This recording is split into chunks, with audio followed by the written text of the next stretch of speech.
Hello, everybody. Welcome in. How's everybody doing? Who's it hanging? Get started here in just a minute. Let's see. I gotta close my tabs. Godot. I got too many Godot tabs open. Yeah, after a while, if you have too many things open, the engine tends to slow down a little bit. Actually hasn't been that bad recently, though. I feel like it's gotten better with 4.6. Anyways, let's go ahead and dive into it. So, we're going to be working on adding in a bunch of new decorations today. The system is working. I'll show you guys. Also, we're going to work on figuring out the saving system. That's something that needs to be done. But yeah, you can buy decorations. Plop them down wherever you want. I made a bunch of like garbage decorations because I kind of want to repopulate your shop with like trash and cobwebs and stuff. Just so that it's kind of like there's that little process of like cleaning up and renovating. So yeah, I think it should be good. Yeah, this menu's working. We can see the values there rotating. So it's all going good. And then yeah, I also moved over that same like, you know, showing the values over here into the tank menu also. One thing though that I feel like is a little weird is like this color in here is brighter than it should be. It's so hard to tell. I don't know if it's real or if it's just my eyes. But I literally use the same color value, so there's got to be something a little weird going on there. I'm not sure what it is though. It does just kind of seem brighter overall in here, right? So it's a little strange. I don't know what would make it brighter. Like, this should have unshaded on here. That it's not affected by any lighting. Then all of this stuff will just use parent material.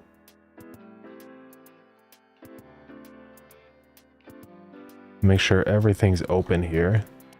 We'll just select it all, use parent material. So it's definitely unshaded. I just don't know what would make it brighter. I don't have any weird visibility things going on. See, because like clearly you can see it's brighter than the UI down here. Something's not quite right. But this one isn't like that. This one's normal. And I also notice that sometimes the decorations themselves look a little too bright. I think something, like here, something ain't quite right. I don't have any weird visibility things set. There's something wrong. Could be something with the code. I do some modulate stuff in here. But I'm only modulating the sprite. I'm not ever changing the base modulation.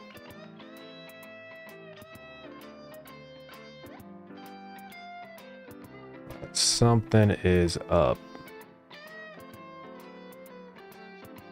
I don't know what it would be though. Can't seem to figure it out. There's no like shader or anything.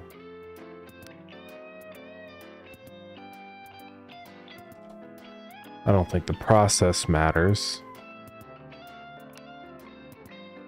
I mean, frame is set to unshaded, which is fine, but this one isn't.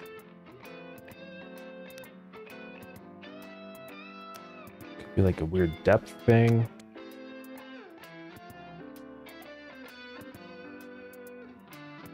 I mean, I don't think that's anything. Clearly not. I have no idea what's going on with that. It just doesn't make any sense. Like, I can put it on the other visibility layer or whatever that isn't affected by the light. But, it doesn't do anything. It's just really, really odd. I don't know. Maybe I'm just crazy? But you can see, like... something ain't right here. Because here's the thing. These two colors here, this color and this color, should be the same color, right? They're the same palette. So I don't know why the crate here looks so much brighter than this one. It just... it's not right. Something is not right. Let's literally print out what the modulate is, just in process.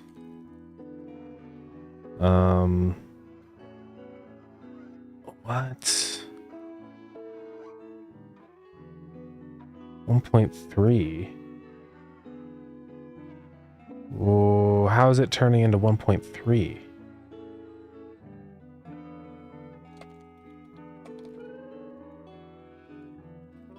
Okay, I'm gonna force set that to white. See, now it's normal. Okay, so I don't know how on earth that's happening though. Oh, did I mess up something maybe inside of, if we go into the aquarium, maybe these by default have like a weird modulate that I accidentally set, you know? Maybe all these, their visibility, no? Quite peculiar. Well, we'll just set it in the ready event. It'll probably be fine. Let's see. Let's pop a crate down. Nope, it's still over bright. Something is setting its modulate to 1.3 and then back to 1 every frame. And I really don't know what. It's like when I first place it down, it sets the modulate to 1.3, which was really odd. I mean, with the hover stuff in here, it sets it to that. But then when I call set decoration right here, this is the thing, I'm not even accessing the modulate of the base node anywhere, right? So what on earth is doing this? The only thing I could think of is that it's the aquarium cursor doing it. Doing some weird... because right here, this is what it does. So if object is fish tank, and this is if we're hovering over it, yeah, it sets it to 1.3. But then it should hover, like when it hovers off of it, it should be resetting it back, right?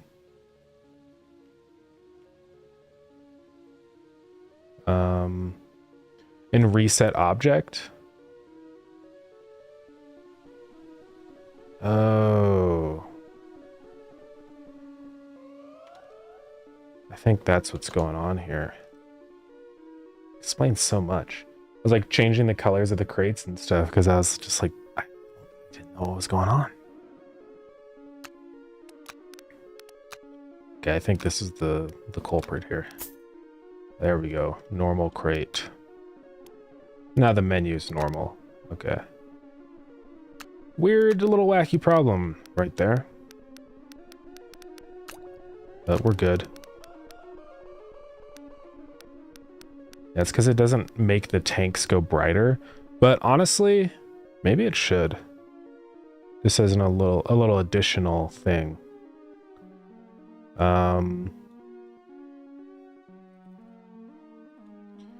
So yeah, right in here, we can just set that back to white. And then when we select it down here, set it to that regardless of anything. And also do the selection box. Like that. I think this is good to be consistent. Alright, well, we're good there. It's a funny little problem. We gotta figure it out. Anyways. Okay, so decorations. Yeah, I've added in a couple already. Great. The starfish home. Which is odd being a shop decoration, but it's fine.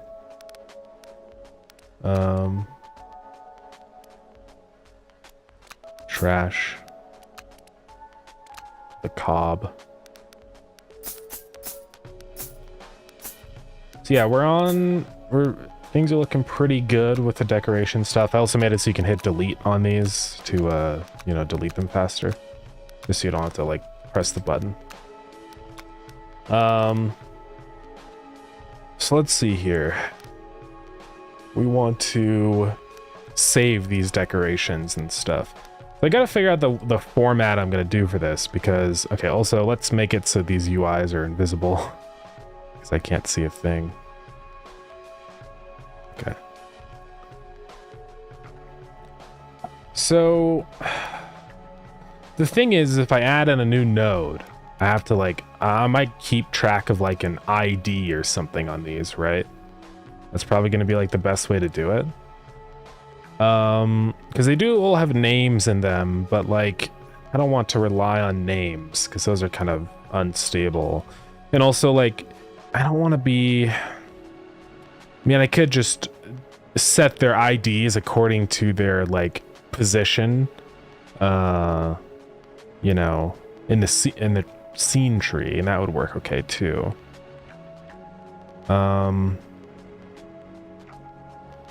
I can't run that until ready gets called, so I'm gonna have to do that in here. I don't know if there's any way to know my position inside of the scene tree or not, right?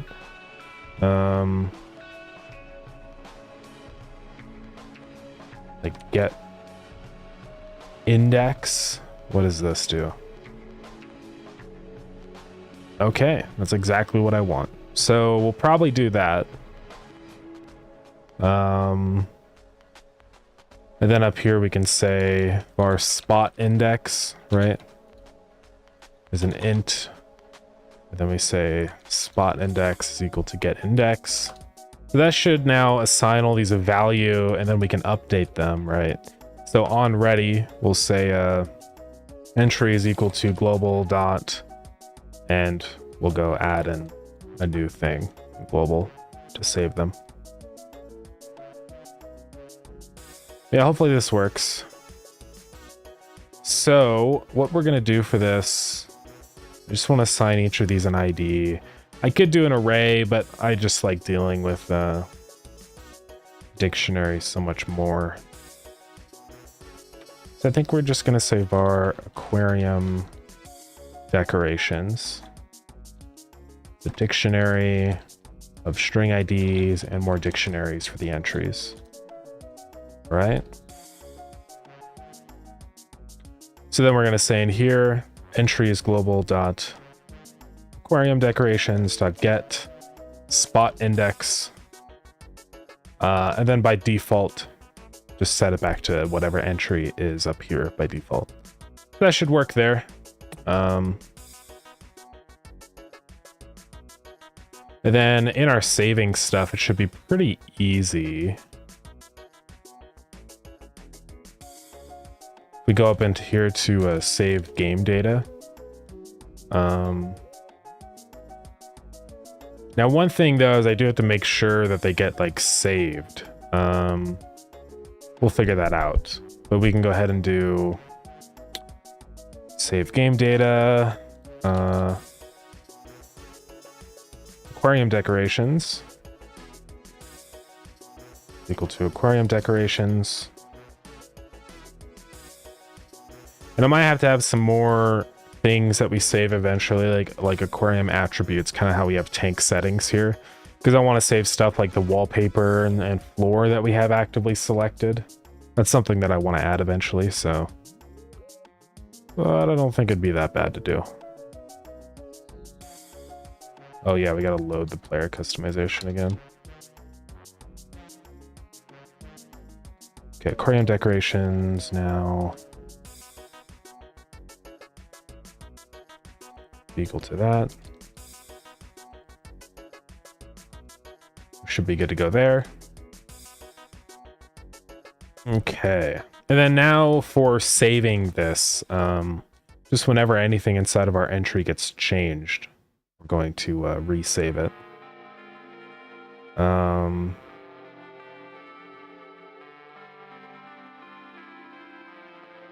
we say update visual.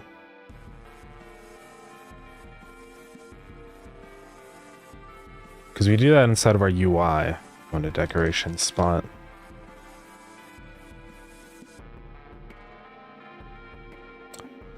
Right here, we're saying entry.scale is that. So maybe what we could do is just whenever entry gets changed, we just say set value entry is equal to value, and we say global dot aquarium decorations at index spot index is equal to entry. And I don't know if that actually works. Oh, also this is an int, not a string. I'm gonna change that. Yeah, it's hard to say if this is gonna work because it's like, I don't know. I don't know if editing the keys inside of a dictionary counts as changing the dictionary, right? So we'll see what happens. But I just don't know if that works that way. Let's find out. And this is dead.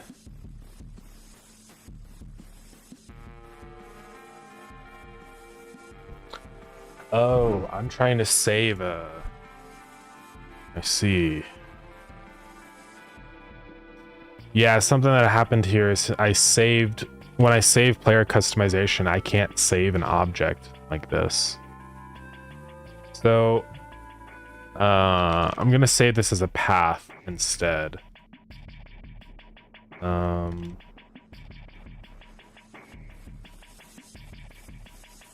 Yeah, that's the only way this is gonna make sense.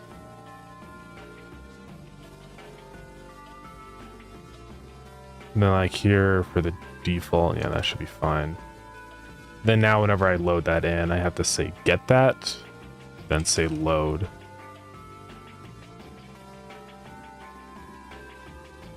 Well, only if it worked out though, right? Like, I guess say for path is that. And then if path, we do it. Otherwise, we set it to null. And here sprite is equal to load path. Okay, let's try this again. And I might want to fix that or change it so instead of just checking path, it does like I mean, is path the way I want to do it? I don't know. I guess it's fine right now. Okay, so let's check these decoration things now. So we're gonna plop down that. And then if we go back to the main menu and go back in, yeah, it doesn't get saved. Kind of does though. It's really weird.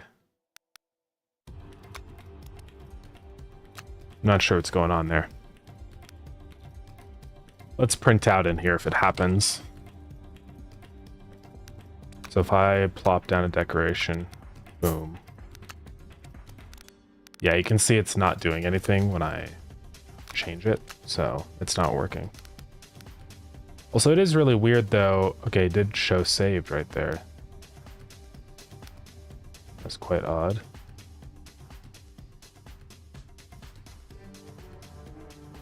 Yeah, see, it's just not quite the same, like, editing the entry itself. This is one thing that's always annoying about this. I can't, like, do it. So we'll have to have another thing whenever we set entry.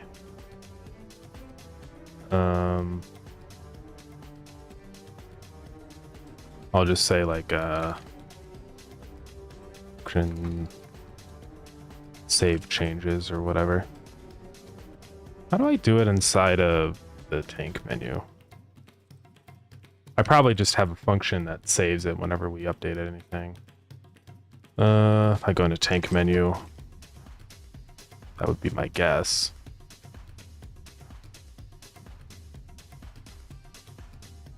So whenever we say like rotation value changed, we update the entry, and then we just don't do anything. How did those get saved?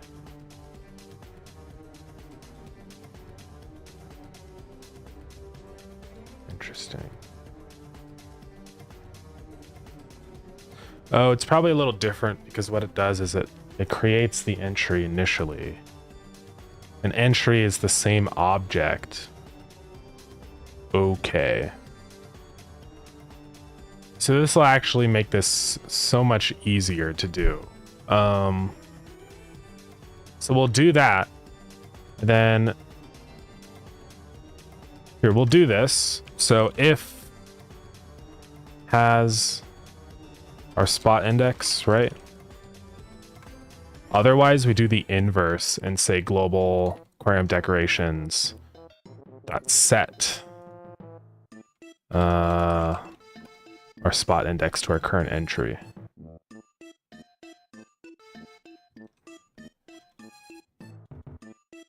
Then here we say entry is equal to that dot get spot index.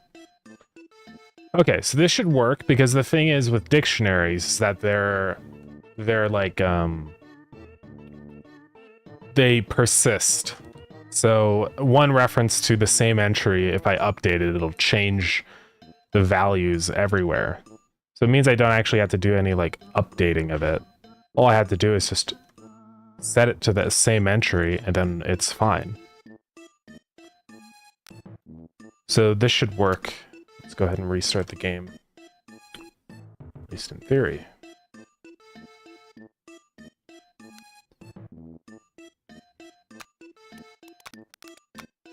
Okay, if we plop down some stuff, boom, a crate, and then I go back in.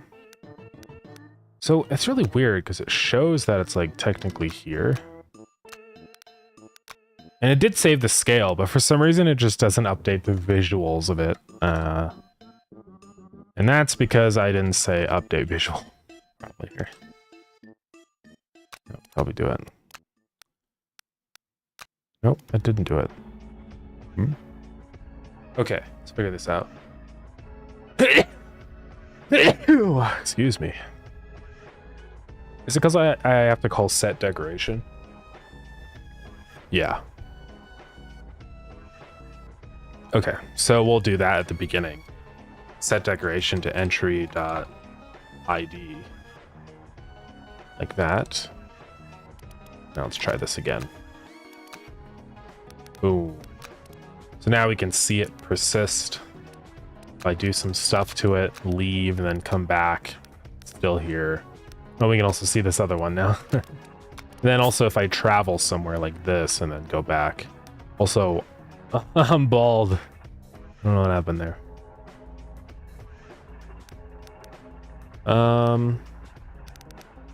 Yeah. So if we exit out of the game now, it should stay. Let's see what happens.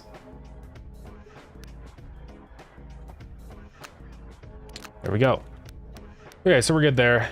I do want to work on the character customization too in just a minute. Although one thing I want to do really quick is fix our research tree. I accidentally broke it. So let us go do that. Because we go inside of our, or it's not that, it's called like tree. All right, go into tree node. And then I added this here, but I realized it's bad. I think I checked down in here. Yeah, if world physics active. So I'm gonna just check.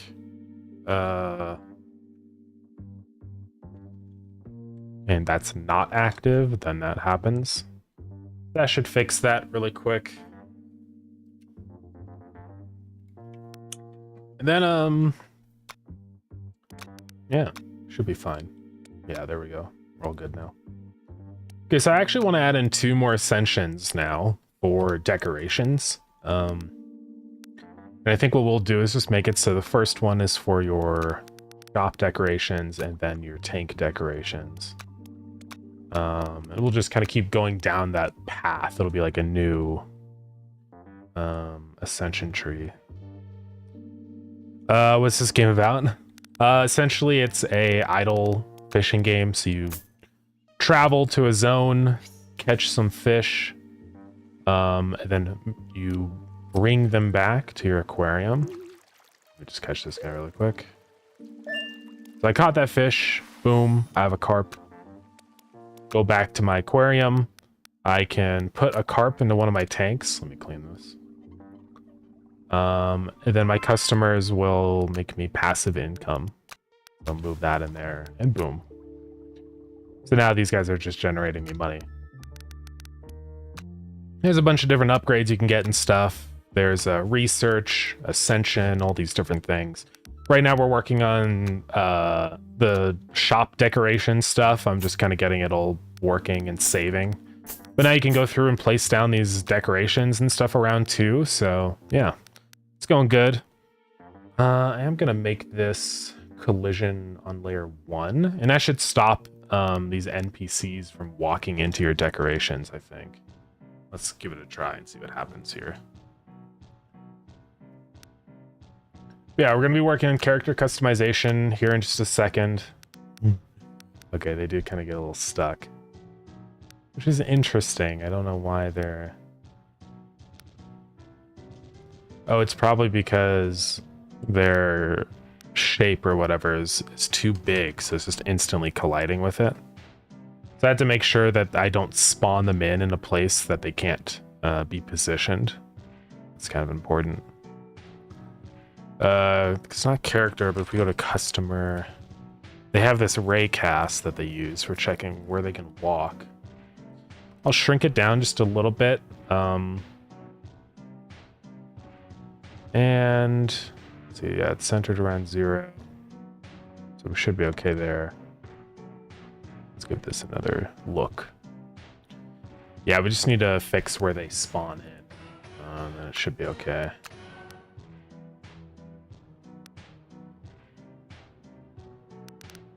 I don't know why he's freaking out. He must have also been like spawned in on the crate. Yeah, that's my guess.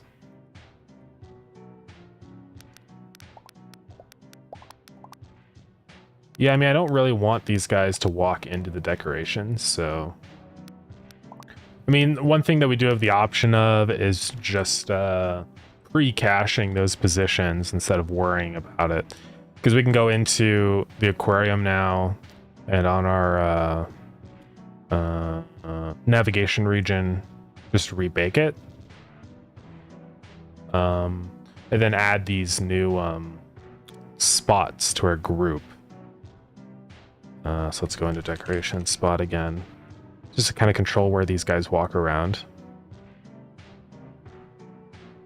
Groups, put it into navigation colliders, and then if we go back into aquarium and rebake, boom, now they won't navigate into the regions where there's decorations. So probably just easier to do it that way. Let's try it out. Yeah, so we're good now. They're not gonna get stuck inside of them anymore, and they won't walk on to the where they are. So yeah, we're gaming. So yeah, this will work. Yeah, we're just gonna draw up a bunch of different decorations now. If anybody's got ideas for decorations, let me know. Because now's the time.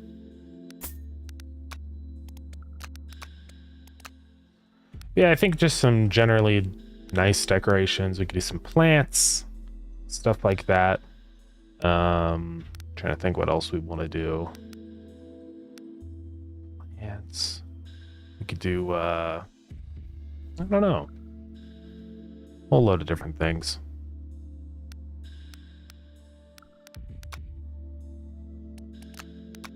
Let's just start drawing some stuff up. So this one will be a little larger width-wise, just because it's like a plant, so it's fine. Let's draw a pot. Shouldn't be super huge. 12 by 12 is fine.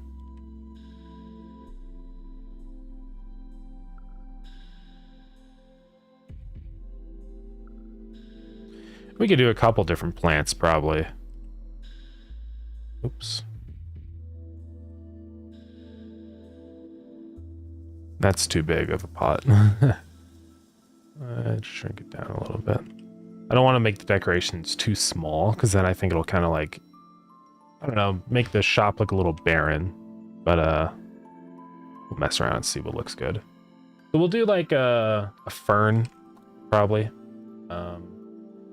Just a classic decoration. What's that one plant? It's like it's got the leaves with the notches in them. You know the one. This one. What is this plant called?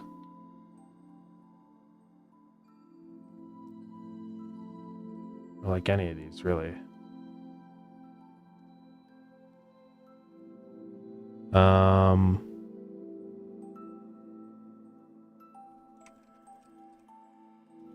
Let's see if we can find some examples.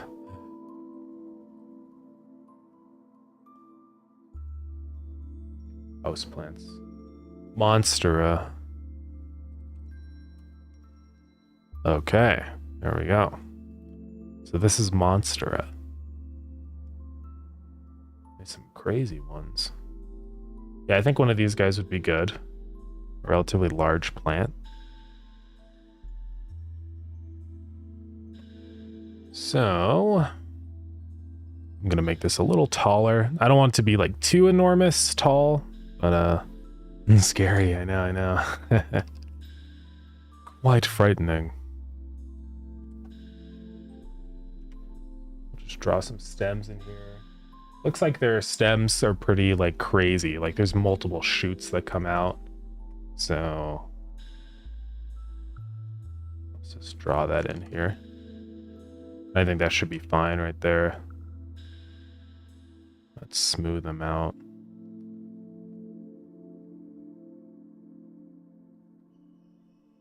Okay. Then time to draw leaves. So the leaves on these are pretty big. They've got all those like notches in them, so.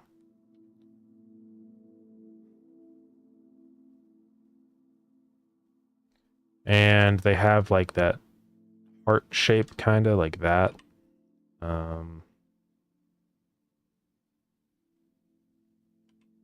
we'll try and like replicate that.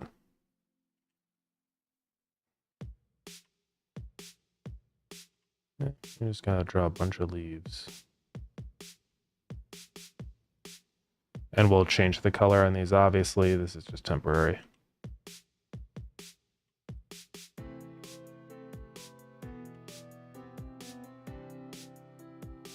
I'm leaving a 1 pixel gap on the edges because we're going to be outlining everything, so.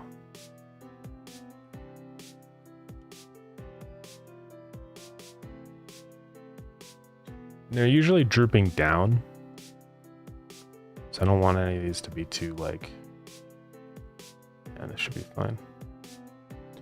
And these will just be like the foreground leaves. We're going to do another layer of them that are in the background.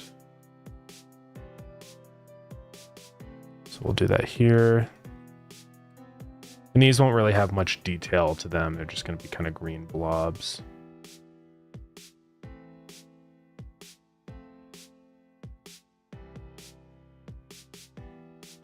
Just like that. All right. And the background ones, we'll make them this color. And the foreground ones will be this color probably. Hide the stems just for a minute. Just kind of go through and shape these a little bit. Okay.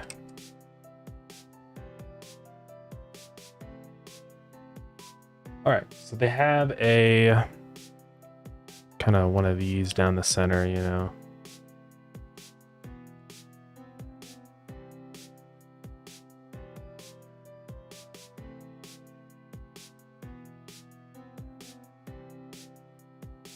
Let's see, let's do this one there.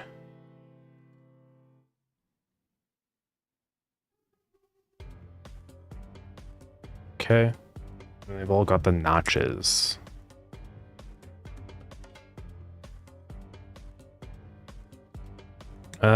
It might be a little tricky to do the notches at this resolution.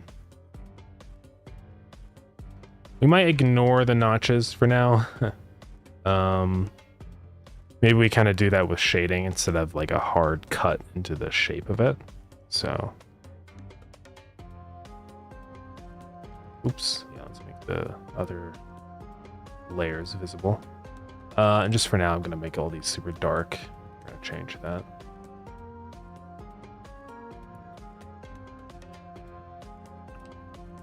Okay, outlining time.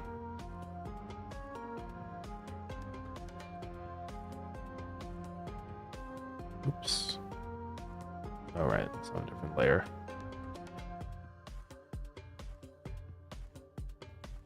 Oops, do that. Okay.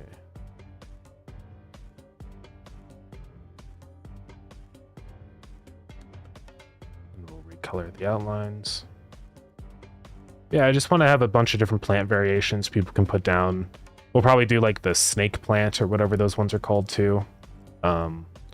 That's just another classic plant you always see around.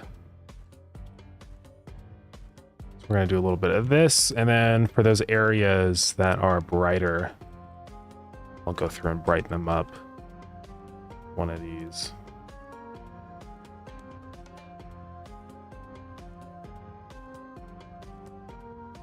Okay.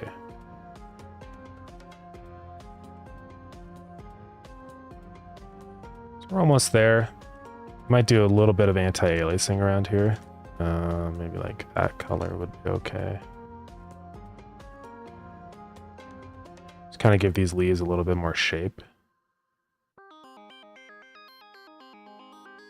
I don't want to do pillow shading.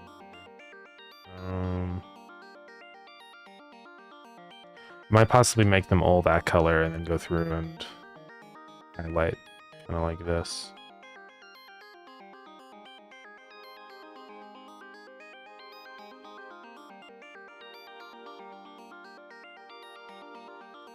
Yeah, this will work.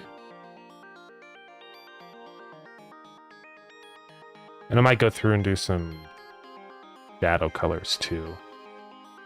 We will see.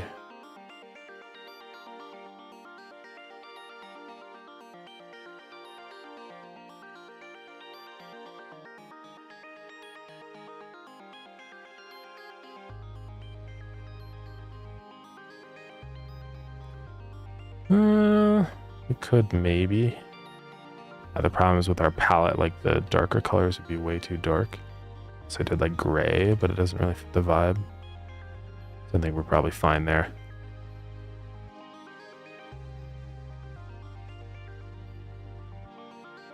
I think that'll be okay. And I might just give these like a little bit of a green vibe.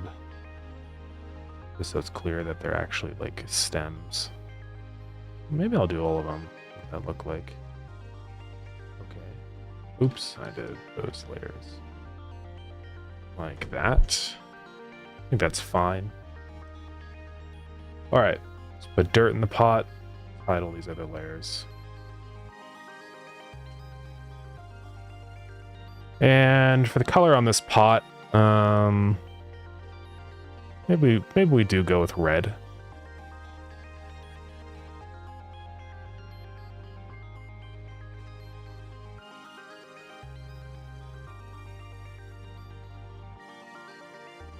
Just do something like this. Give it some shine.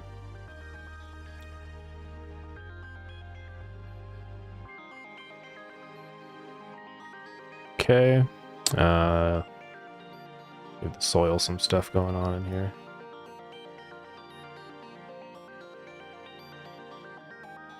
And you add the plants in. And I think we're looking pretty good here.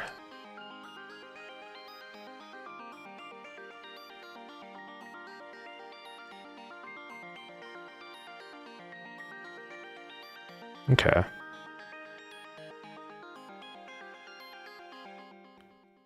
How would that look if I added that in? No. One thing I think I actually might want to do a little bit is like maybe giving the pod an overhang? Not sure yet. Now we're probably okay here. Well, so now I gotta move everything down.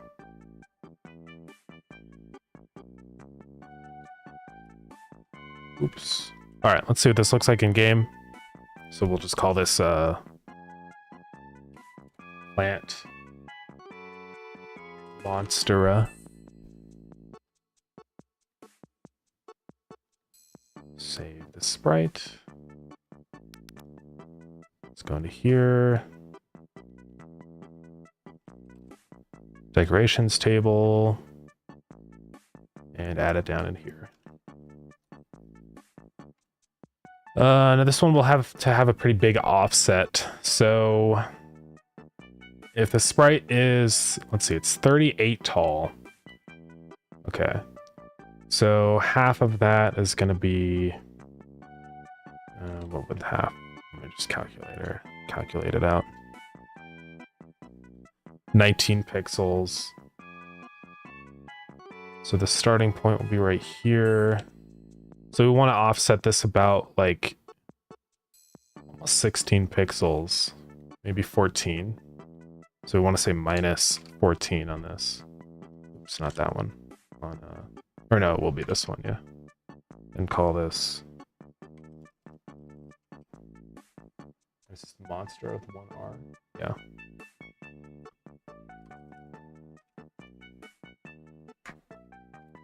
Let's call this a Monstera plant.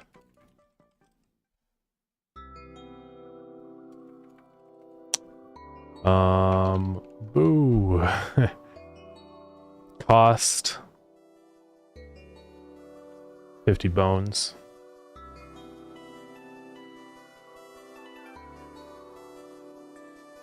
And I might just, should I name this like Monstera plant? Sure. It'll be fine. All right, let's go see what it looks like in game. Yeah, we can do that one. We've got the snake plant. Ficus is a classic. Yucca, the palm plants. There's a bunch of different ones we can do.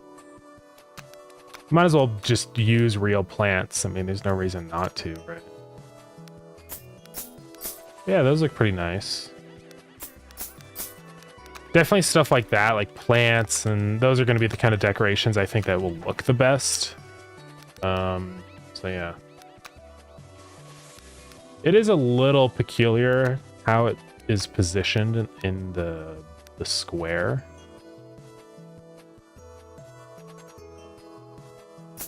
I think I want to bring that down just a couple pixels, maybe.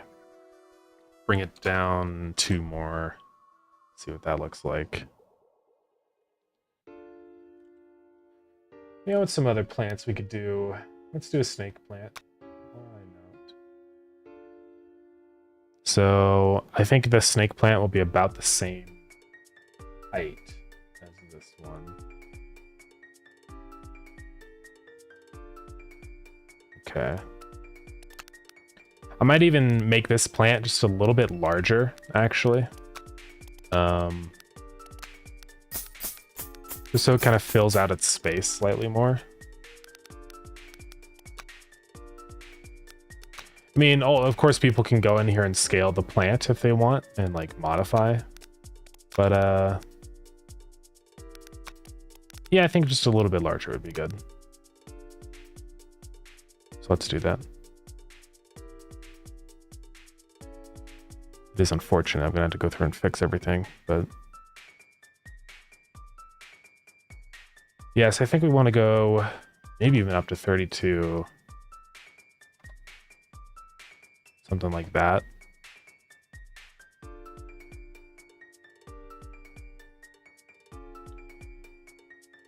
And I'll probably scale up the leaves in this case.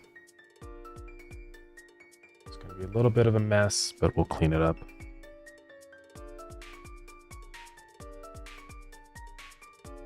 Oh, and also the outline on the pot. That's fine. Fix it. Yeah, we're going to need to do a lot of fixing here, but it'll be okay. Let's just, I guess delete the outline for now. And we've got lots of cleaning up to do. So here, let's delete this outline too. Oops, I was filling it in.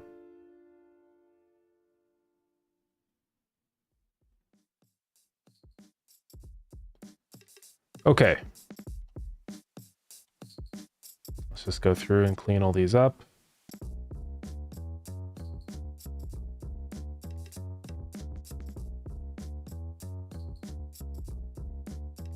And that guy can go like that. Move that over.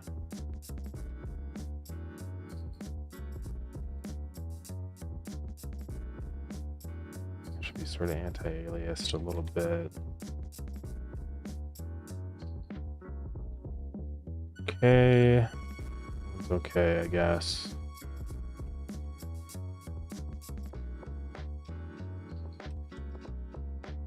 Fix this guy up. And this one is a little weird.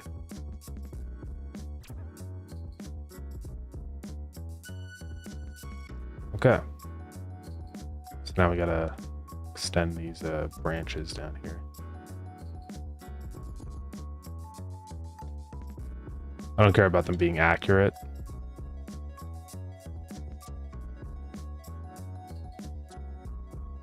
Just has to look good.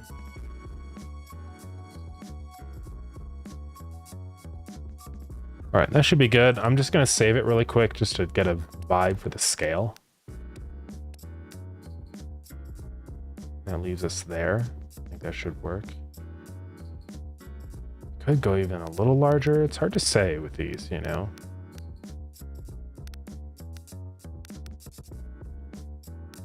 I don't want them to get too crazy. With the outline, I think we might be at a good size there. I don't want to go too far with it. Oh yeah, and also we should kind of probably clean up our... I'm just going to merge this down.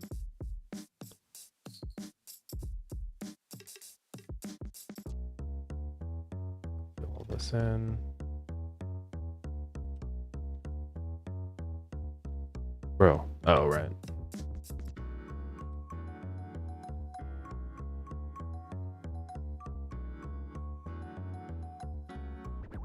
Okay.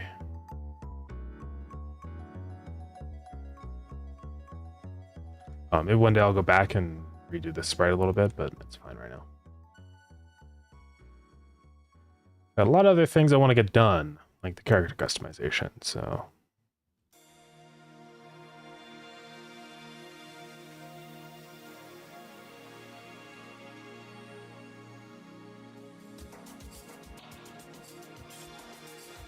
This I think I want to move this over a little bit.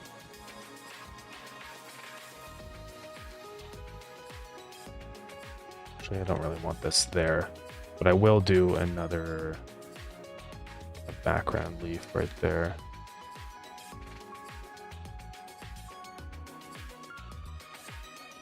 And we can do a little bit of anti-aliasing on these background leaves here. I don't want to go too heavy on drawing them and rendering them, but just to kind of make sure they look a little separated and stuff is fine.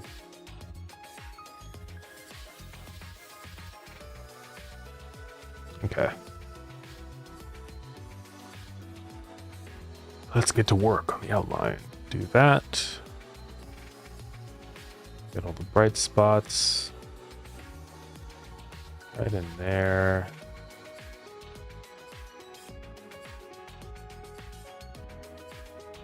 There we are.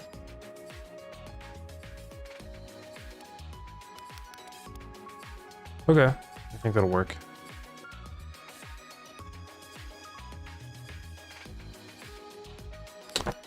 Cool.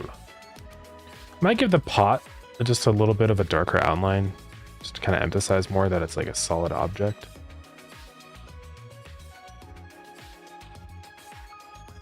But not too much. I don't want that to extend up into there too bad. Just like a little bit. I think we're good there. All right. Yeah, we'll call that one there. I would also like a couple decorations that are actually light sources, just so people can put down lights if they do want to. So I might do that. We could have like a lamp, you know? Let's see, if we got 24, we'll definitely be at least 32 tall. Figure out the height on this. Players are 32 tall, about that height. So I think around this size would be fine. I don't know what style lamp we want to do. I mean, there's a billion different ones. But probably just a classic, simple lamp, just to start with.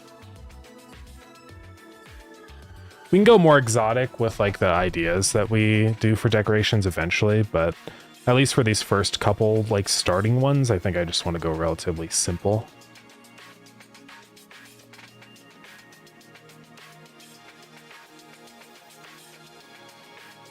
Do like that. Actually, maybe a little too large. 14 instead. Okay. Then our lampshade. We will do 16, I think. So this is like the bottom of the lampshade. Maybe that's even too big, but I want to make sure things look cool. Then, yeah, that can be our top, sure.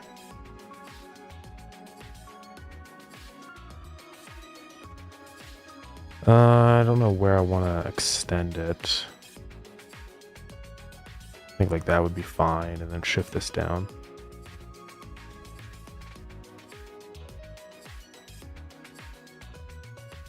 Oops. We can do a gold vibe on this.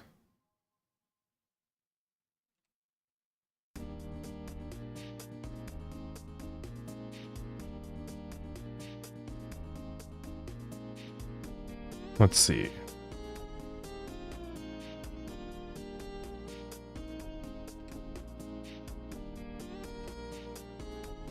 It is going to be producing light actually, so it doesn't really make sense to make it dark. I think I'm just going to keep it white.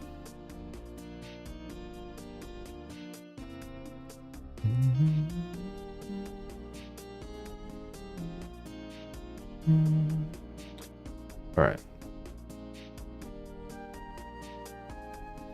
Nope, don't do that color. That'll be fine right there.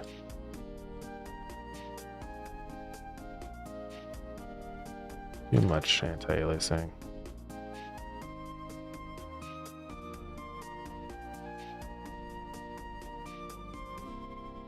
All right. There's the center. Move that down all the way. Actually, move it up just a tiny bit. Well, it doesn't really matter. We'll leave it there. Okay.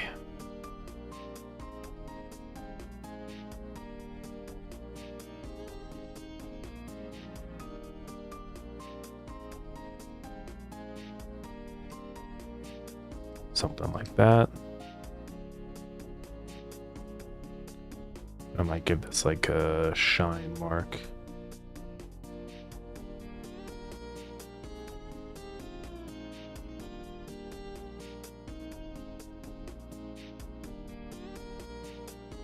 I think I'm gonna increase the vertical height of it a little bit. Just like that. Okay.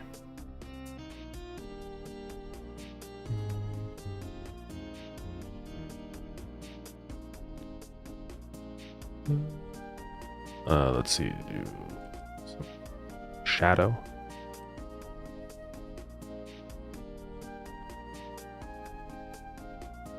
And I think we're on track.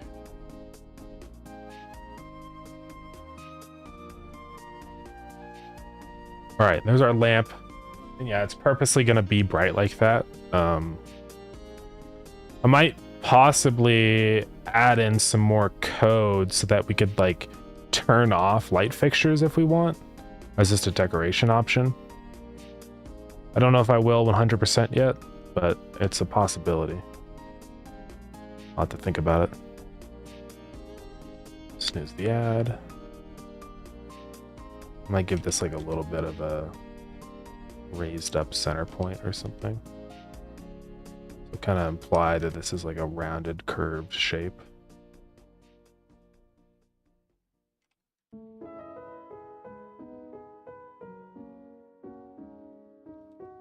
Do a little bit of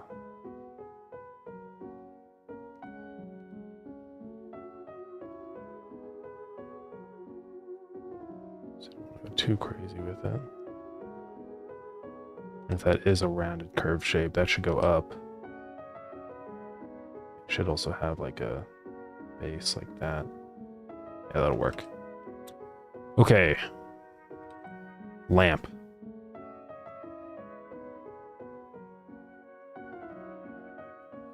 Let's go add it in. And we're gonna have to do some special code for this one.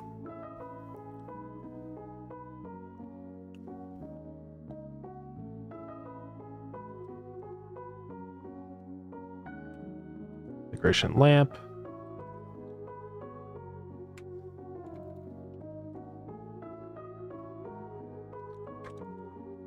To brighten up your day.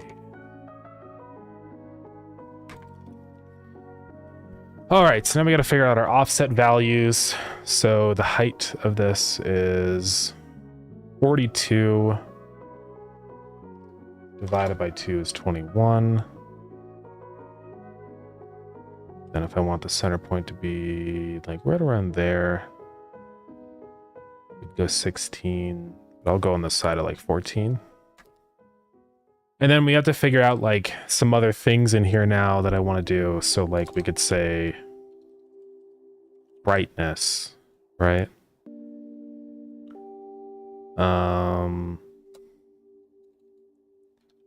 Yeah, brightness. We could say 1. We might not go quite that hard with it. Like let's do 0.5. We can add in more things.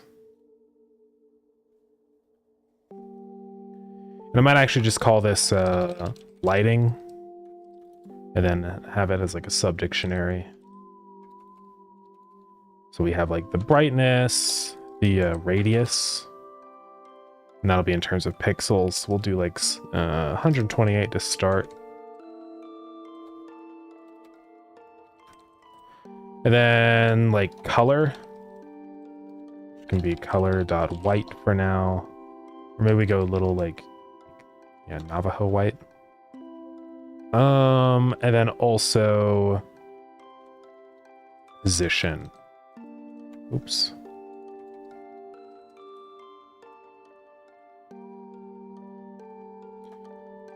Yeah.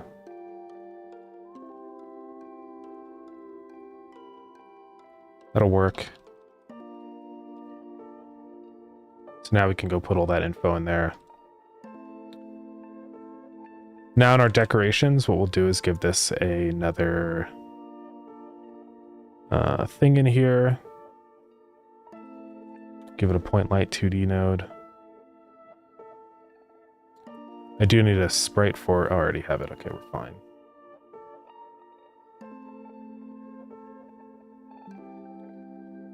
All right, so now we can do a bunch of things in there.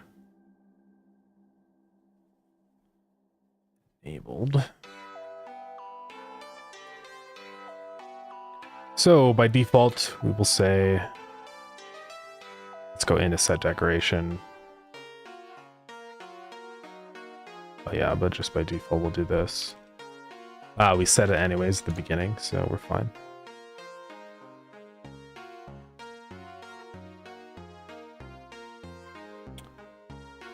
Okay, so if it's not visible, we're going to say pointlight2d.visible is false.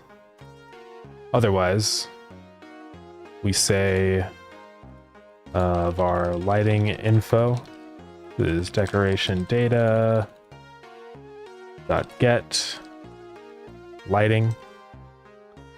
Then if we have lighting info, we can do stuff. So make it visible. Then we'll say pointlight2d.energy is equal to lighting info.get. I think I'll just use the same values that is used in code for that. So instead of that, I'll say energy, radius, color, and position.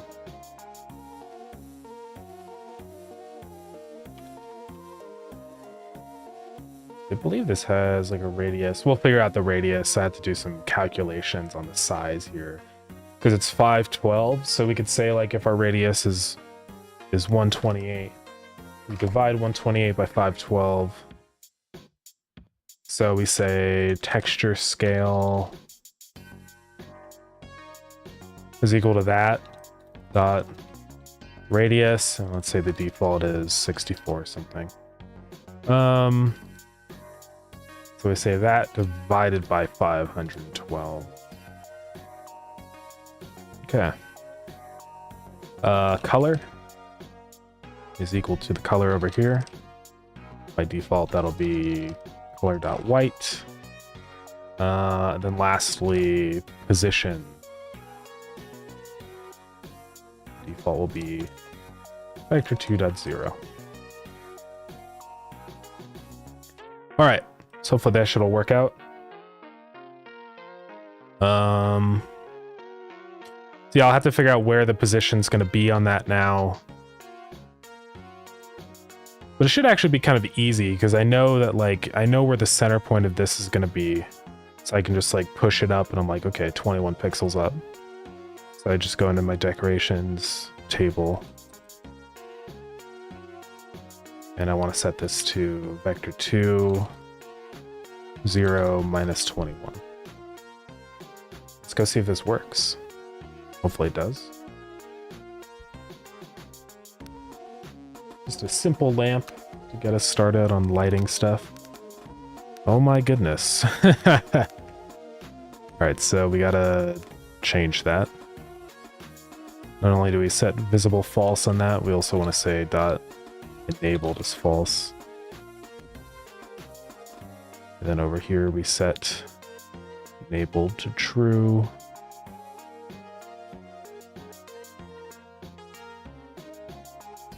Yeah, we'll keep that on additive. Let's try this again.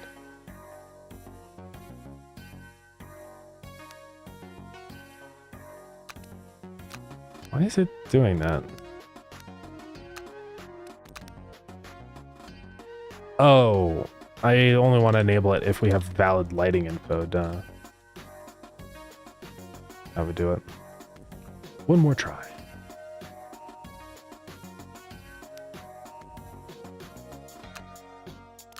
I don't know why these lights are still active. It's a little weird. Because it should be calling that at the beginning here, set decoration. Because it's going to do that here regardless. So it's going to call this. Then if it's empty, it sets the light to be invisible and disabled. Otherwise, down here... Oh, because I guess what's happening is it doesn't do that by default, so I need to do that. And then that should fix it.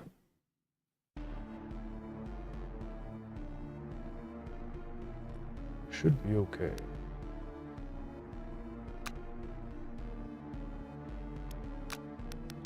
There we go. So now if I go ahead and put down a lamp, boom, you can see the light. It's not super bright. I think I'm gonna increase both the radius and the energy just a little bit. And let's go up to like 192 on the radius. Let's see what that looks like.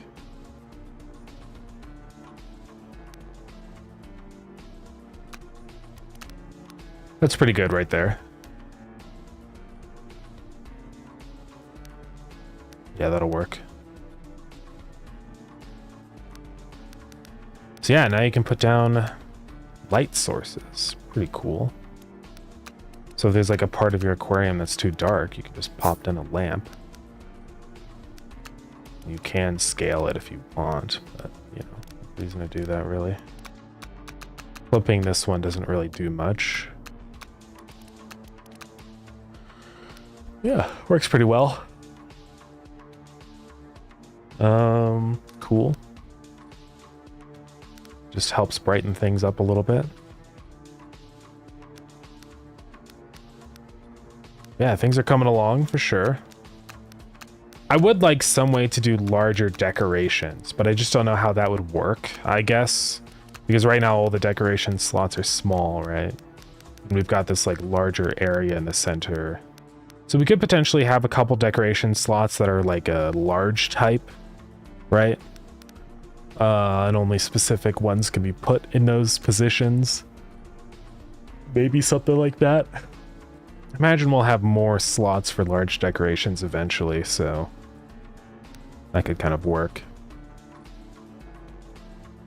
Because, like, I'd love to have a fountain in here, you know? I just think that would be pretty neat.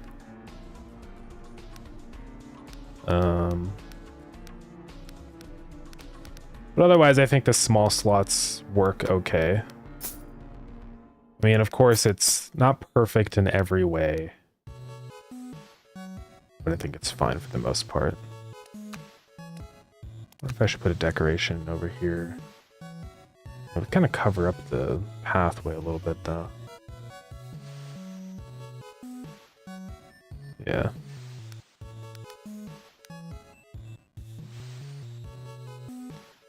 Yeah, I think the thing that'll really help with this is just more variation. I feel like the lamp should just be a little bit larger.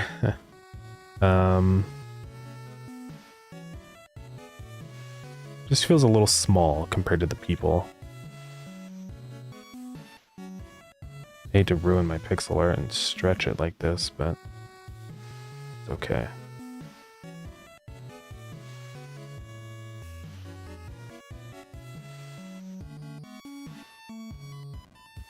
Alright, let's get this fixed.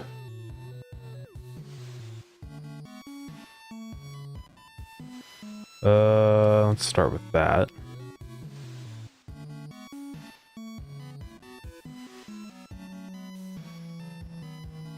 Let's see what that looks like in game. Yeah, that feels a little better.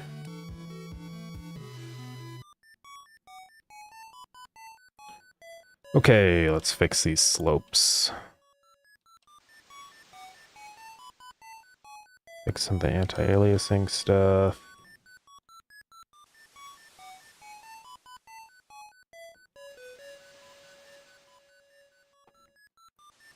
Oops, do that. And on these, I might do this.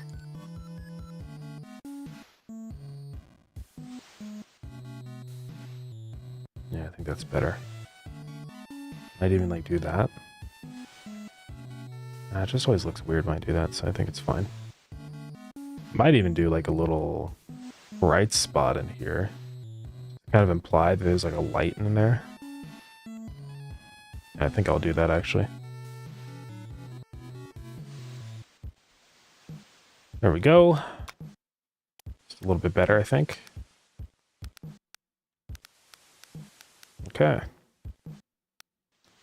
So let's draw a couple more plants and stuff. Just different decorations. What else would you see in a place like this? We could do a water fountain. Although the only problem with the way the decorations kind of are here is, ideally we don't do any decorations that are directional, because one thing that we're going to run into is like a water fountain makes sense against a wall, but if you put that same sprite down here at the bottom, it's going to be like floating and attached to nothing, right? So it doesn't really make sense. I think the decorations we use should be something kind of like these plants where they're like, they have rotational symmetry. At least to a certain extent. So, what other decorations would be around in a place like this?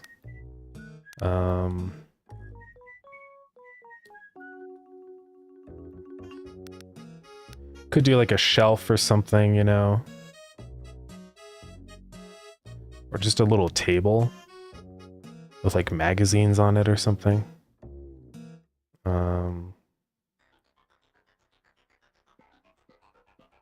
Yeah, I mean, there's so many different ideas we could do.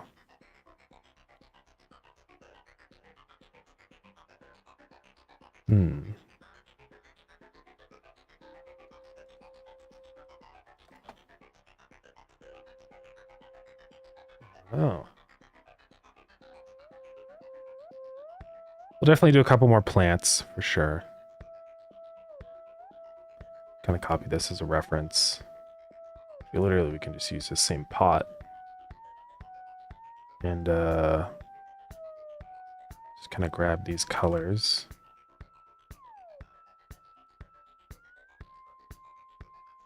Oops, I was wondering why nothing was happening. Oh yeah.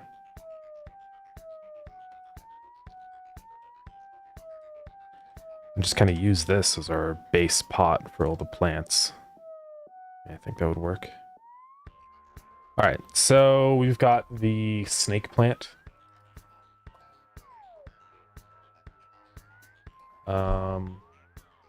It's a classic. So it's just basically some leaves that stick out. Not too complicated to draw.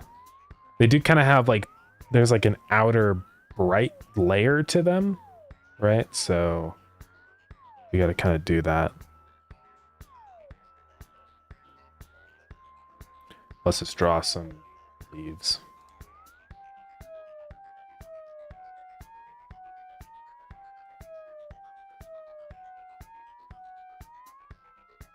And some of them aren't as long. So I kind of want to layer these a little bit. Put some more on top here. Something sort of like this, I guess. I might even thicken these up. So I kind of have a room to do like, keep them sort of like 4 pixels wide.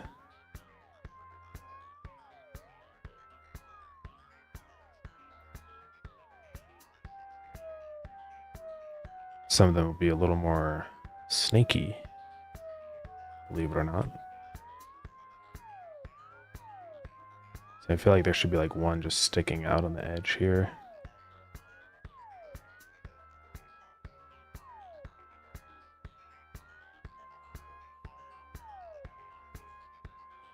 Okay, this could work. Let's do that. Just want to make these kind of sharp. Let's move this one down a little bit.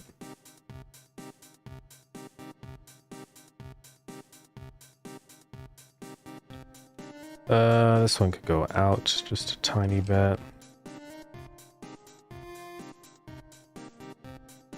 I think that's mostly okay there.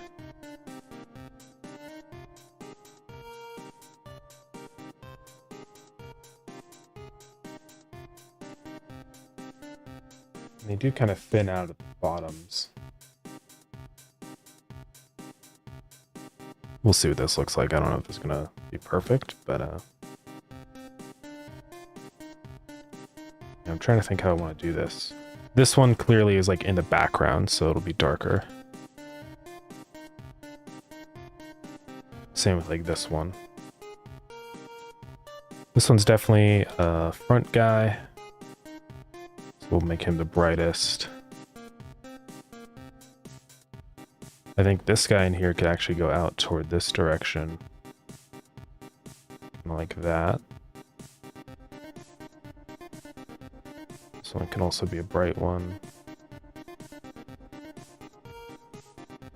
This one I guess would be like that color. Maybe this one would be a dark. Kind of like that, I think works. Might shift all these over 1 pixel like that.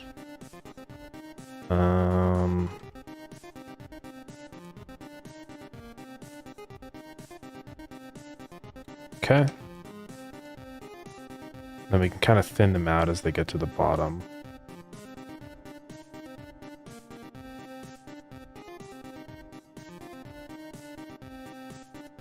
Then this one's supposed to be behind this one, so I want to imply that. Like that. I think it's better to do a sharp pixel like that at these. That one's okay, but yeah. Maybe this one goes out like this. Okay, this will work. And then we're just going to go through and I'll see how the edge looks. It might get a little too noisy, honestly. Like, even just keeping them flat like this kind of works. So we might just do that. I will go through, though, and like in spots where the other ones get visible, I'll kind of brighten them up and stuff. Might even use this green instead.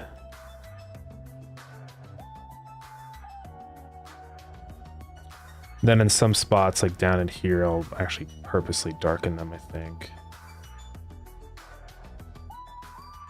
Same with like here. I kind of do like, yeah, like this, where there's like a little bit of an illusion that there's like edges to them, but not like go overboard with it. Same with like right here. I think that'll work.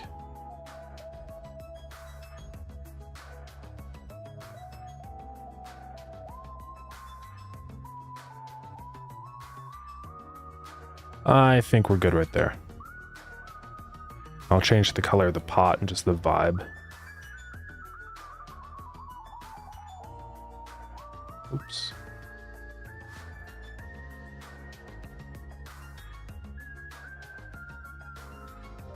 Okay.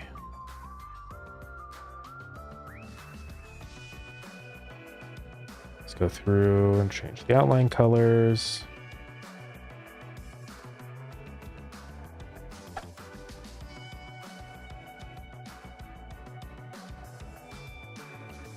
Yeah, I think we're mostly good there.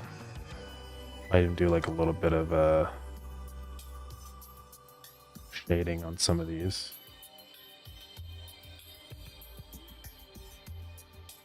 Go too heavy with it.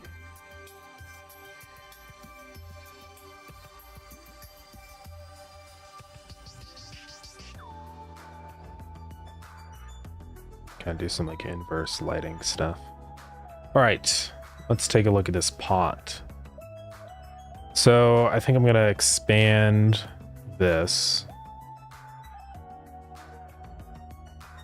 Kind of like this. Raise it up a pixel. Just make it larger in the opening. If we're doing that, we should also do this. I might go like this.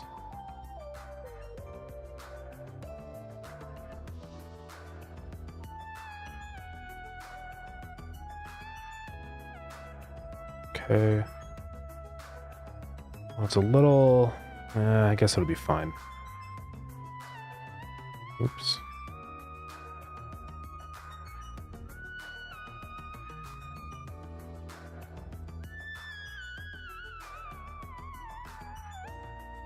Something like that.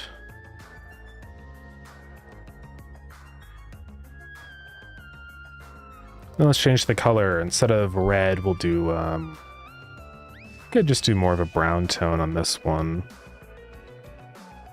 Complements a snake plant well. We could do like a dark navy blue or something like that.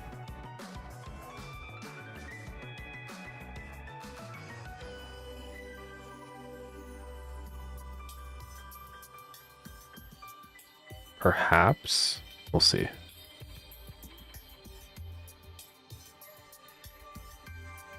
We're gonna have to do some relighting in here.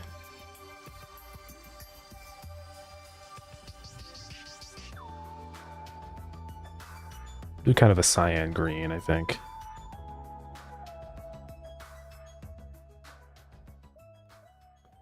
A little weird though, isn't it?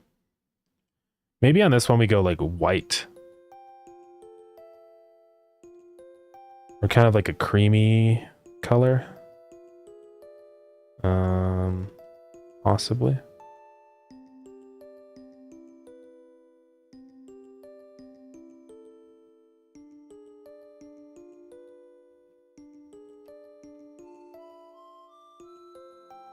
Like almost something sort of like that a little bit.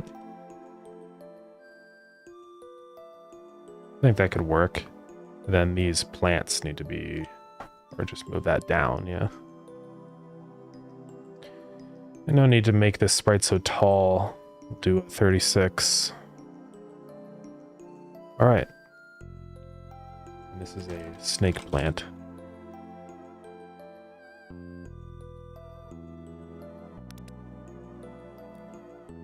To the decorations table. I'm not super worried about like prices on these and stuff. I mean, it's kind of like we'll figure that out as we go. But it's kind of one of those things I need to see like all the decorations we have in the game to really figure out like where they should all fit together. So it's 36 divided by 2. 36, 3. Brain don't work. Well, I could figure it out, but it's just easier to use a calculator. 18. So 18 from there.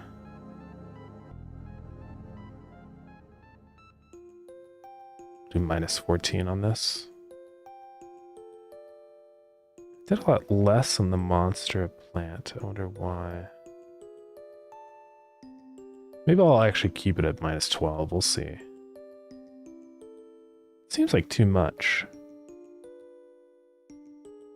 That would be the center point. Like, maybe 12 would be fine. We'll see what it looks like. And then snake plant, what would the blurb be on? Sure.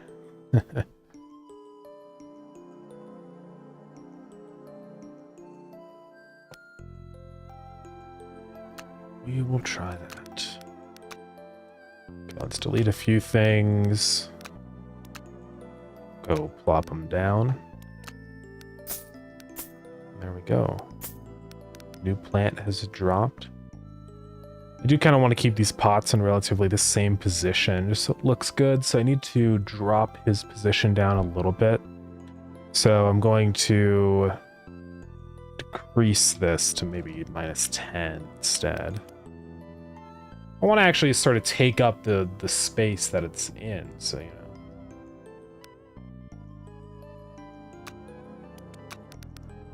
And that's better, yeah. Cool. All right. So those guys are in.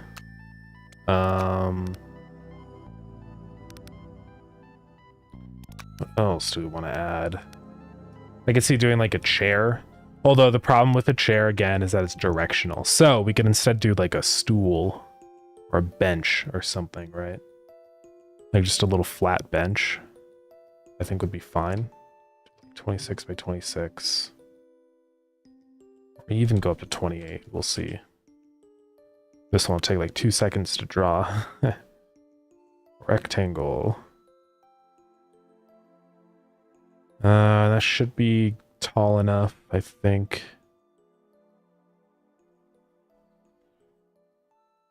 And let's see.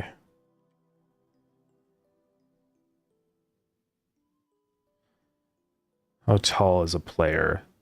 Should be about like at waist height. So if they're 32 tall, this is too small. Well, actually, a stool, though, is not half, it's up to your waist level, like, it'd be below your waist. It'd be almost, like, near your knee level. So, yeah, actually, this might be about the right height. We'll see.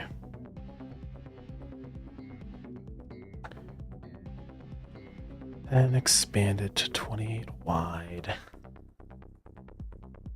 Crop it.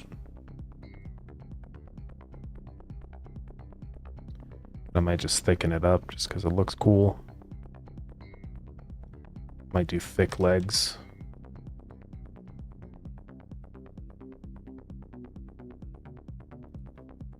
We will see.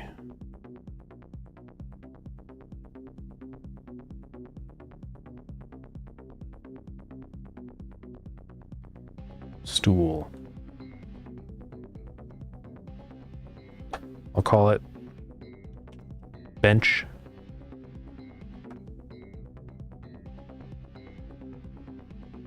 Okay. I can't imagine this one would be very expensive. If I put it in here.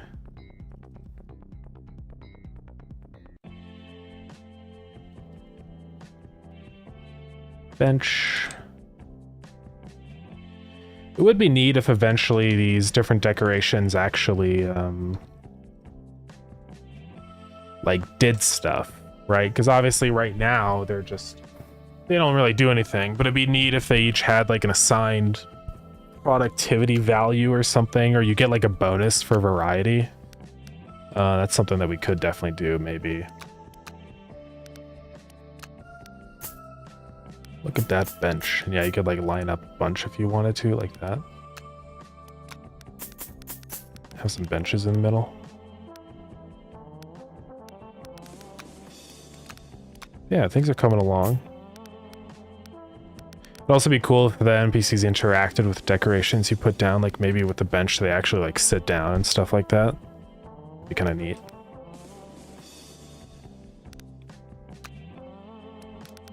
Large bench, tiny bench.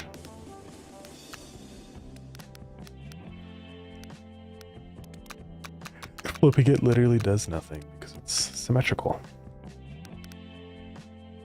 Let's add in 2 more, I think. Hey, Satellix, thank you so much for the raid. Welcome in. How's everybody doing? What are we up to today in your stream? Yeah, welcome in, everybody. We're currently just working on some decorations right now. I'll go over it in just a minute. But yeah, how are things going? Just want to make a tweak here at the lighting. Like that. Okay. There we go. It's looking good. I do want to still add things to this desk. Cash registers and something. Yeah, things are good. Somehow been imprisoned by my NPC pathing. Yeah. From the very last edge case, finally. Let's go. Yeah, pathfinding can definitely be annoying. With the pathfinding and lured in, I have been just kind of putting my foot down. I could have like made it so that some decorations they can like pathfind through and stuff, but I'm just like, nah, it's too much work. So I'm just keeping these like zones where the decorations go just as non-navigable. And I think it's just better that way. But yeah, going good though. We've been just, we have like the decoration system inside of your tank, right? Where you can plop down decorations. So I'm just kind of implementing that same system over into the shop itself. I think it's just fun to be able to decorate things. Decorations don't really do anything other than just visuals, really, but I think it's fun. I was just talking about possibly like somehow making decorations do stuff. Like we could have some kind of bonus given like decoration variety or something like that. So if you place down a bunch of different decorations, it gives you a little bonus to your shop income or something like that. I think it might just be kind of fun. Because that way we encourage people to place down decorations, but we don't encourage people to just spam them for no reason. Like I don't want people to just go like grab the most expensive one and just place it everywhere, because it kind of just like, well, there's no fun in that. But if we encourage people to place down different decorations, I think it works. There's actually a game I played that does that. It's let's build a zoo. And this game has that kind of mechanic with the way that you place down decorations, where like when you place down a decoration, it you get a bonus for how many different decorations there are, instead of it just being how many or how expensive they are. I think it's the play. Oh yeah, trash can. We gotta do a trash can decoration, duh. But yeah, I'm just kind of drawing up a bunch of different sprites and stuff right now.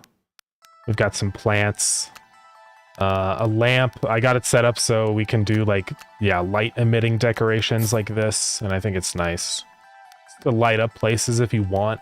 I'll probably be expanding things out a little bit just to have more room for decorations. Like maybe like a little bit of a little, you know, being able to put some decorations in there would make sense. Just all over the place. And then on top of decorations, something I want to add in as well is doing possibly like different wall and floor colors or variations, right? Because right now it's all just the same thing. Those are going to be kind of annoying to draw. It's not nearly as easy as the tank backgrounds, because with that it's literally just one image and it's done. But with all these, the problem is I have to draw all of these tile variations, all of these auto, like the wall bits up here, the new door frame, all of it. So I don't know if I'm going to be adding in like a lot of those because it's time consuming, but eventually we will, I'm sure. But yeah, I like how these decorations are coming along though. I think it makes things feel a lot more cozy in here. Not as barren and empty, more of a real thriving area. Right now, the decorations are pretty, like, simple. We'll probably add in some more crazy ones eventually. Yeah, decorating feeds the soul in games like these. Yeah, for sure. I think it's important. It's just fun. Yeah, it's going good. Yeah, how have things been with your game? I know I'm, like, followed, so I get all the notifications when you put out new patches. It's pretty epic. Seems like things are moving along, hopefully well. Was there a little... Oh, no, it's fine. Let's see. I'm gonna fix these. I actually want to make the highlight here a little less annoying. Like that. It's better. Yeah, we also got it set up on the decorations where you can do like the scaling and stuff, you know, and rotate it just the same way, and also flipping it. Just like how you can do inside of the tanks. Obviously, it ends up in some stupid, like, just blocking the entrance. It's, like, dumb. But, I'm just giving people the tools. They can choose to do whatever they want with them. So. I do want to also do shadows and stuff for a lot of these. I'll probably go back through a lot of these sprites and just hard draw shadows into them. I think that would just make the most sense, probably. Like some of these stools and stuff. Been very busy trying to make it fully ready. Just really have been stumped on my specific way I want NPCs to handle doors. Yeah. Yeah, doors can be tricky. I think the best way, probably, the one that makes the most sense is like just making doors open both ways. I don't know if you're already doing that. But it would probably help navigation a lot, just so that like you don't have to worry about like the door opening into themselves. Yeah, just an issue of wanting believable behavior, not wanting them to just fly open when nearby. Yeah, I totally feel that. Yeah, games do that all the time with NPCs where they just like open and it always looks a little janky.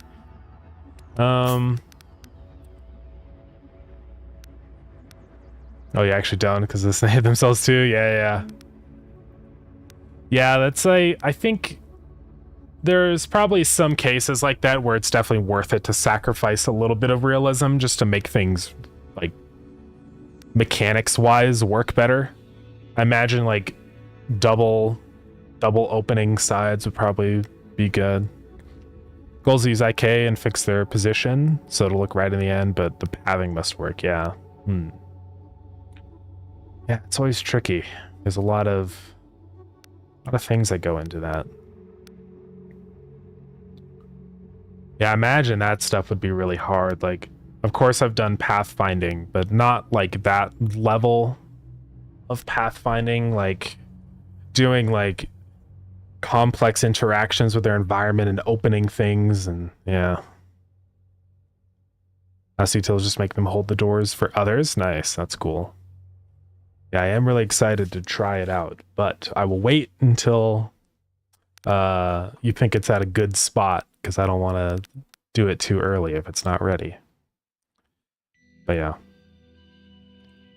wonder if I should brighten up the color out here in the void. I don't know. I have been thinking about what I want to do with the void out here. I'm not sure yet. I might have like, I definitely want to do shop expansions, like maybe a new section opens up over here and stuff like that, but I don't know.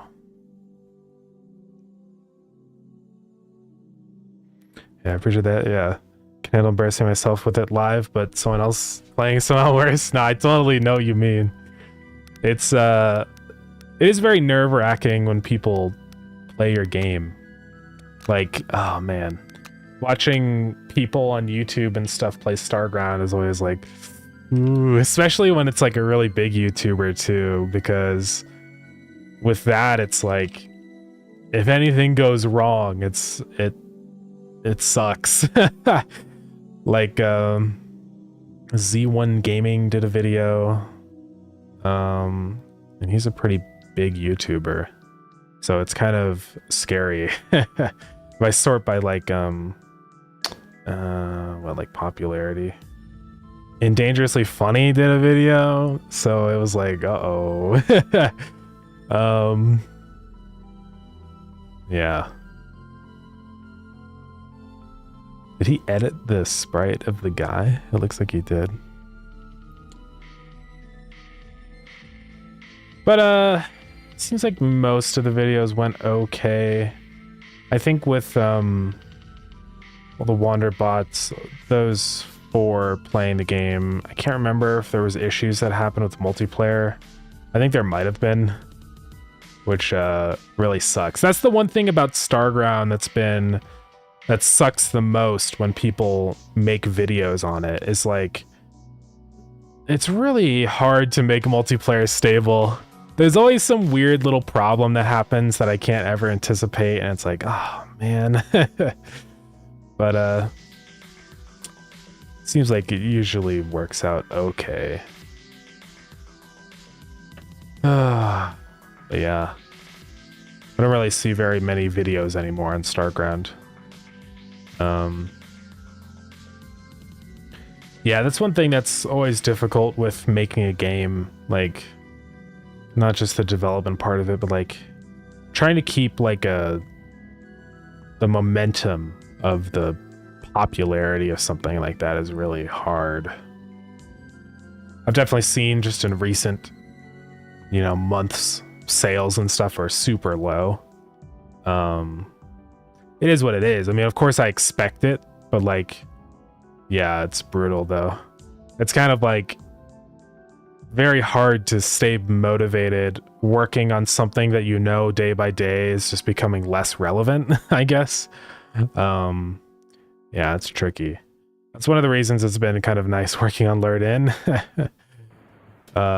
Because I'm not attached to all this baggage. But I don't know. It's difficult. Yeah, it's one of those things we have to plan for and expect that. Yeah, and maybe work towards specific releases, drum up hype.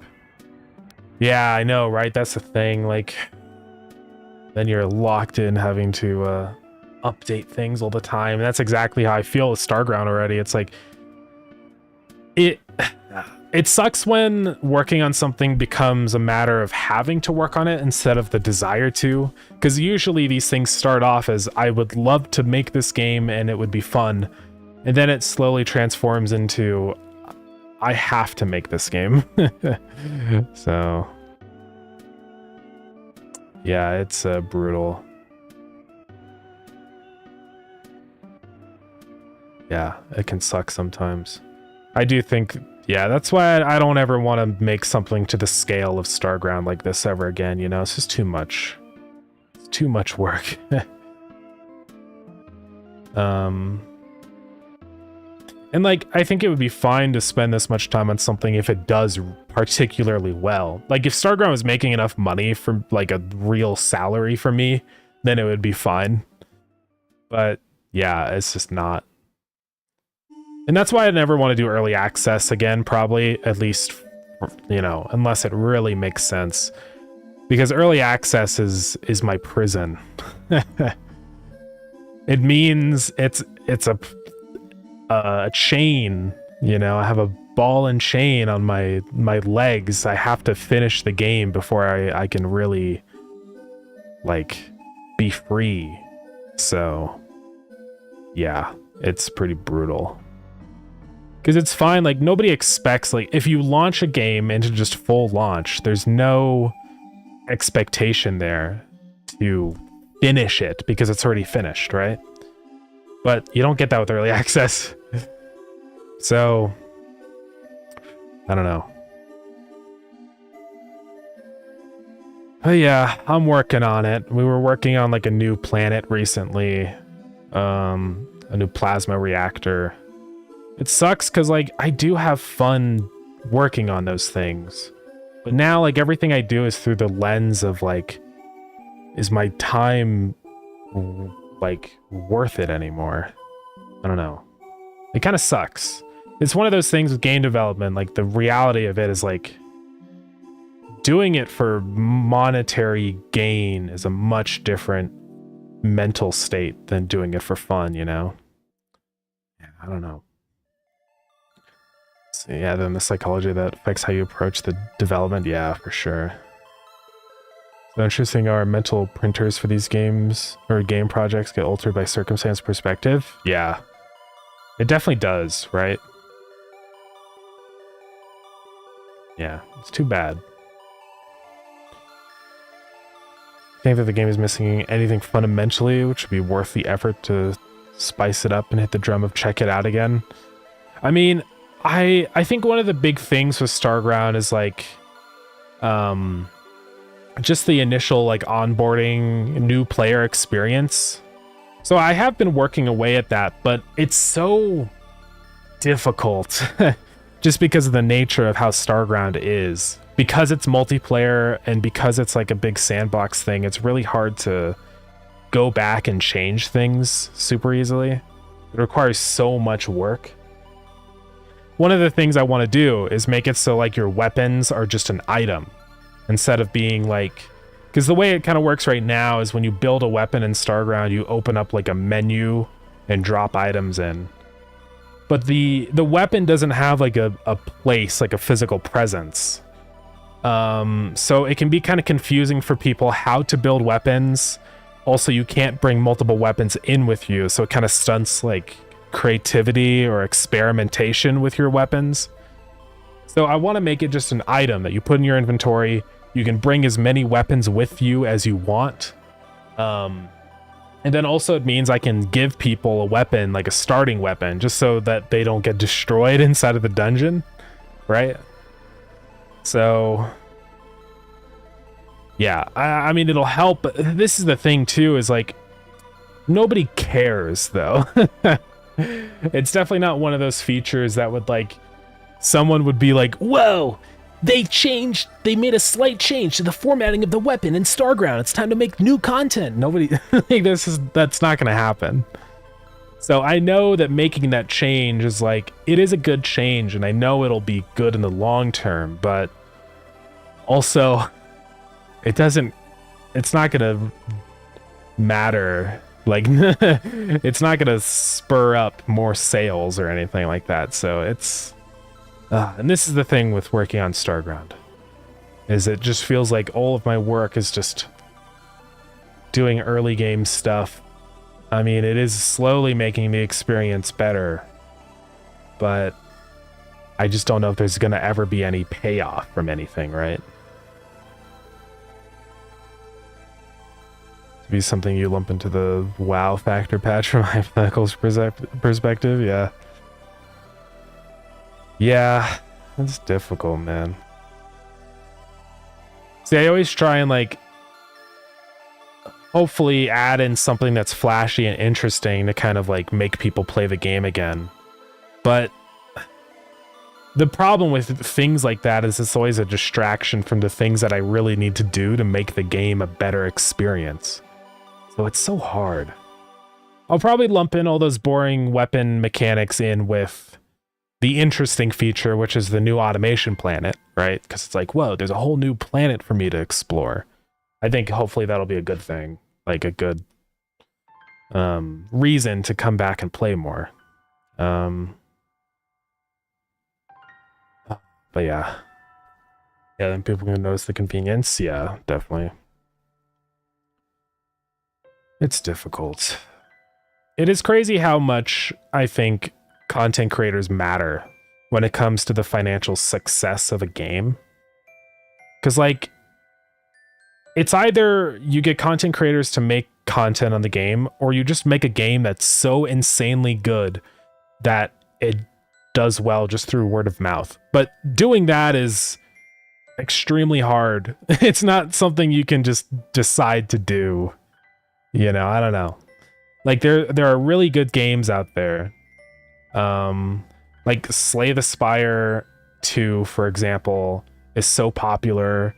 Well, here's another thing is like a lot of these games that come out are popular because they're from a developer that's already made something super popular. Like Slay the Spire 2, obviously, is a sequel. Like Mugenics that came out recently is super successful because it's made by the guy that made The Binding of Isaac, which is like one of the most played games on Steam. So I don't know.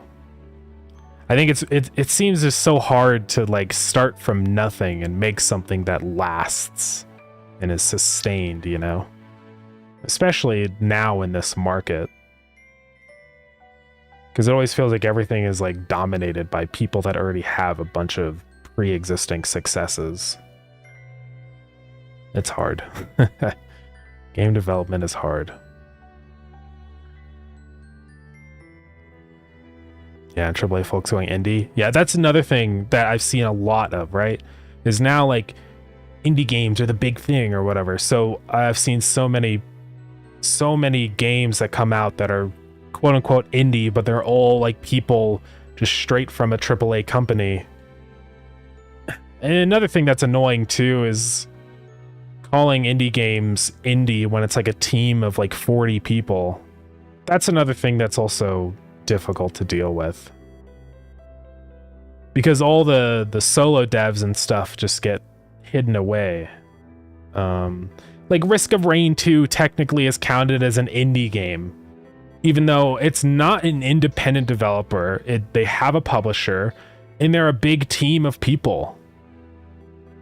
Like I don't know how this could be classified as an indie game. You know what I mean? I think the indie game tag is really kind of dead, because like it really just more pertains to the vibe than anything. It's more of like a theme now instead of an actual meaningful genre tag or whatever, right?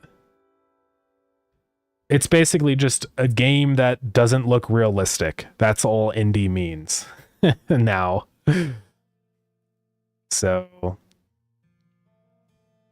I don't know. Like Kerbal Space Program counts as an indie game. It just, I don't know. It's annoying. But anyways, I don't want to keep yapping about all the negativity forever. Yeah, it's just brutal. That's just how business is, unfortunately. Your feelings don't matter. Only the numbers do. Yeah, it does make me wonder sometimes, like, is it really worth it to make games financially, or should, you know, is it better just to do it for fun on the side and not try and make money off of it? But Hey, Caveman Crafting, welcome in. I am complaining and ranting about everything right now. I promise I'll stop ranting right now. But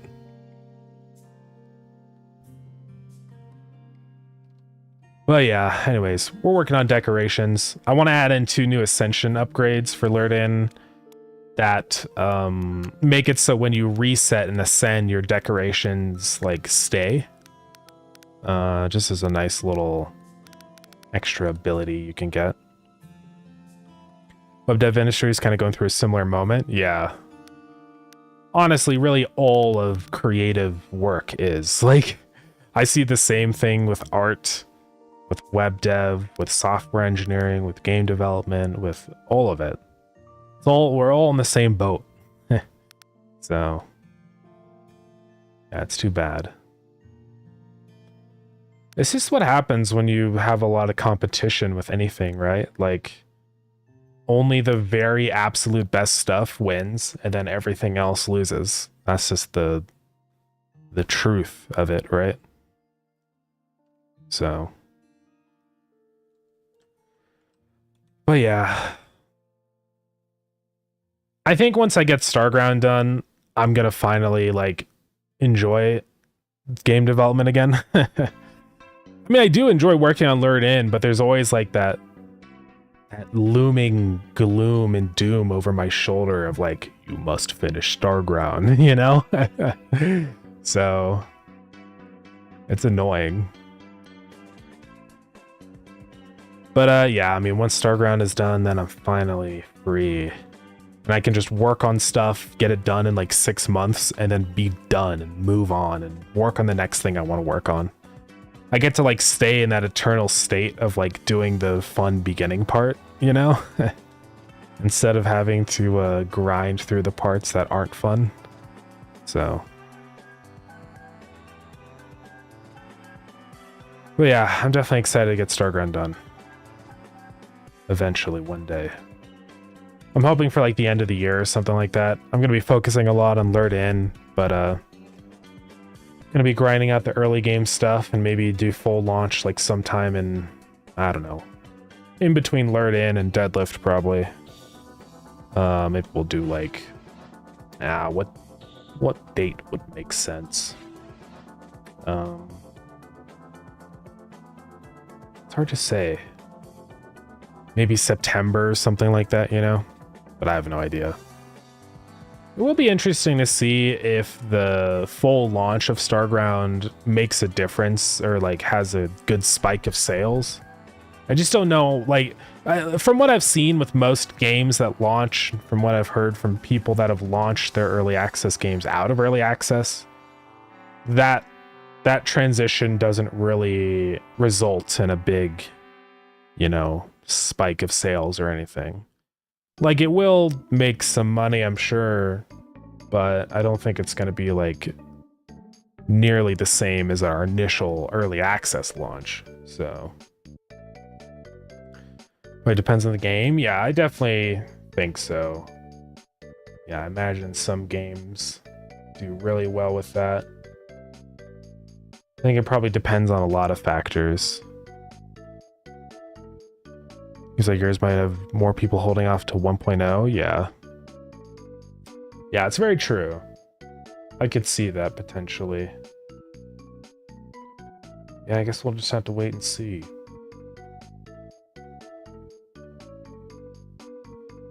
But yeah, I'm not going to hold my breath though. I'm definitely kind of planning around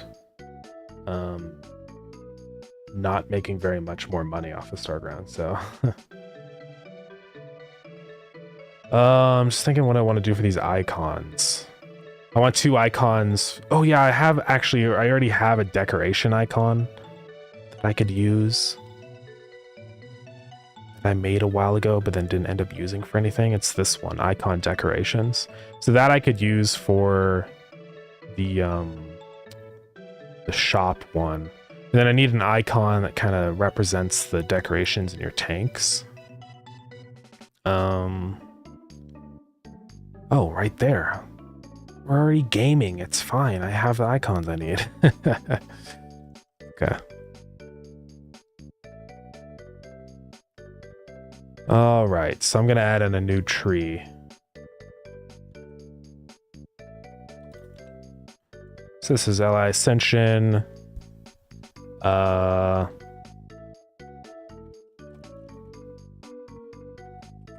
Yeah, it's like persistent decorations. I'm trying to think of a good name for this.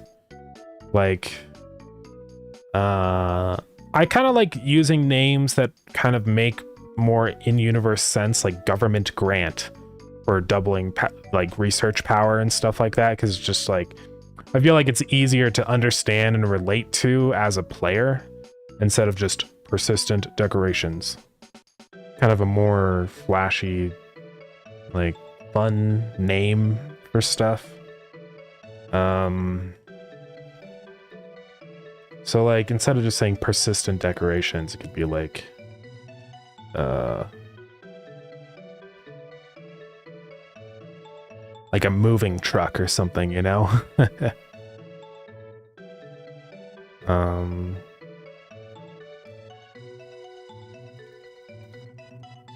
Like moving truck 1.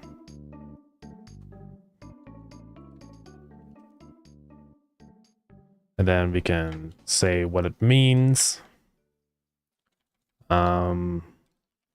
Lets you keep your shop decorations on Ascension.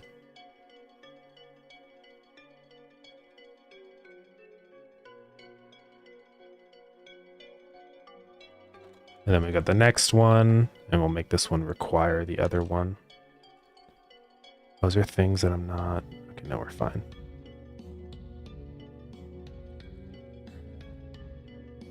Moving truck 2. Lets you keep your fish tank decorations on Ascension. Then this one would be icon tank decorations.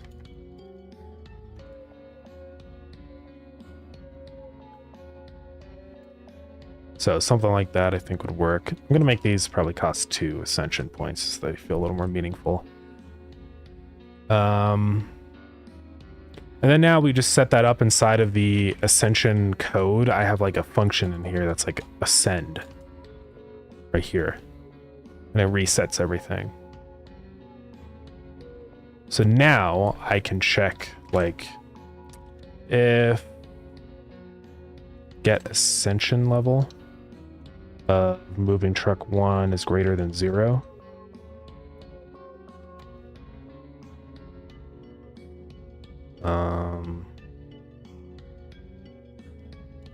I could just say less than or equal to 0.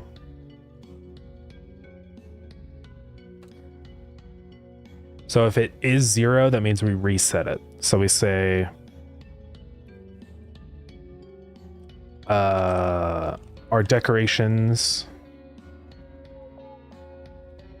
aquarium decorations, I just want to completely reset and set it to an empty dictionary. And then for 2, that's our tank decorations. So we want to say tank decorations. And that one's a little more complicated because I can't just set it to an empty dictionary because I had to do like an initialization back here.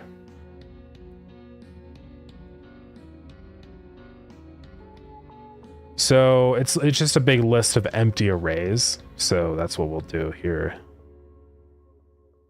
On ascend, we'll just loop through and set all of them to empty arrays. So for tank ID and tank decorations, we say tank decorations. Tank ID is back to an empty array. So that should work. Is there any other things that I don't want to reset player customization. Yeah, pots should also be reset. Pot data. And what is pot data? It's a dictionary. The dictionary of all the different regions, I believe. So I gotta kind of do the same thing here, which is for region ID in pot data. We say pot data That region ID is back to an empty dictionary. I think that's all I need to do there. Make sure. Yeah, that's it. Yeah, I just gotta make sure all this stuff gets properly reset. But stuff like tutorial active doesn't matter. Tank settings. Might have to reset some specific stuff with that. I'm pretty sure I reset tank upgrade levels.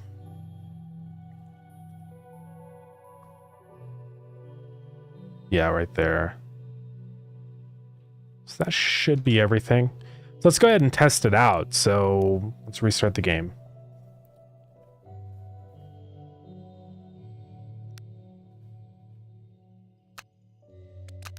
It does suck to lose this save, but it's fine. Well, I could get them, and then I don't even have any points, so I have to. Okay, so if I reset right now, I should lose all my decorations and everything. Yes. Okay, so all my decorations and all my fish and everything are gone, which sucks. But it's okay. Now I have ascension points. So I can buy this, keeps your shop decorations, and then keeps your tank decorations. So now if I go ahead and buy a bunch of stuff, so you can see all my stuff in here is completely reset. I don't know why these are starting off dirty. That's actually something also that I need to reset. I realized I didn't do that. So now if I go ahead and put in some decorations in here, and same with like inside of here, if I can make enough money to ascend. Oh man, I'm not even close, huh? Holy moly.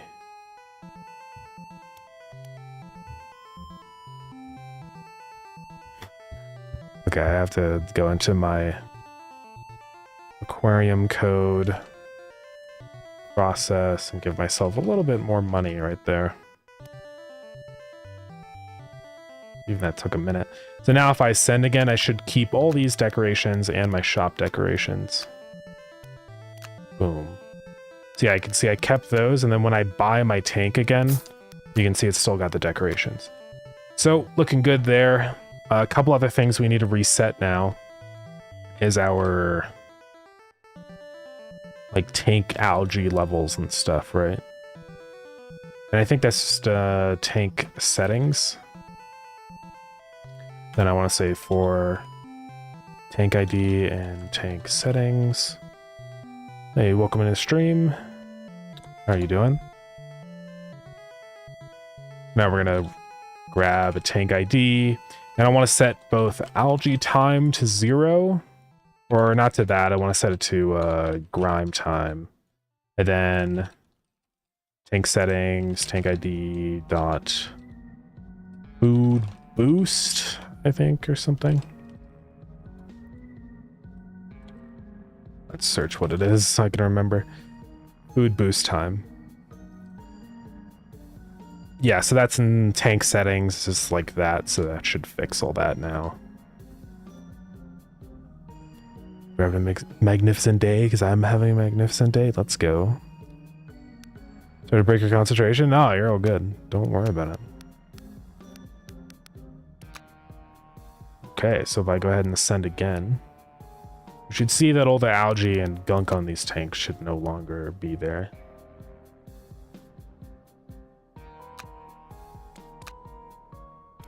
So if I buy some tanks, yeah. All right, so that is looking good. Cool. Yeah, I just wanted to add in those two because I think it's nice to get to keep those.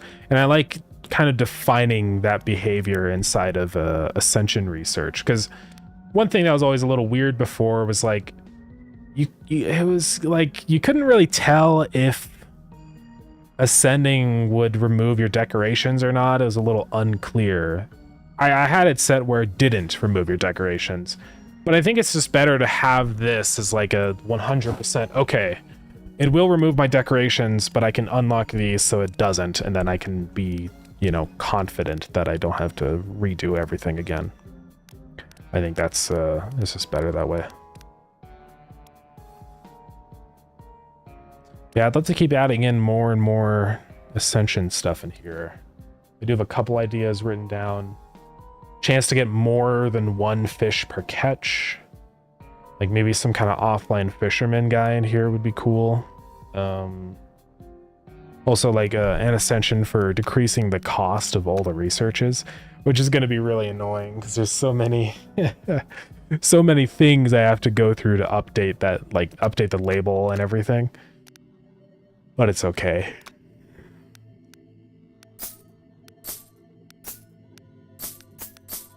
Look at how bright it is in here.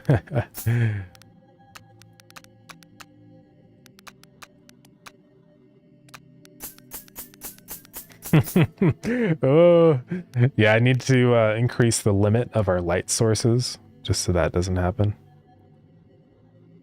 It is annoying how Godot does it, but there's like a limit on how many, you know, lights there can be. So maximum renderable lights, we need to up that from 32, up that to 128. And then maximum lights per object, we'll do like 32. We do have to restart the engine. Let's do that. It can potentially cause performance issues, I think, but honestly, we're working with levels where I don't think it really matters. Ooh. My left eye is weirdly sore. I don't know what's going on there.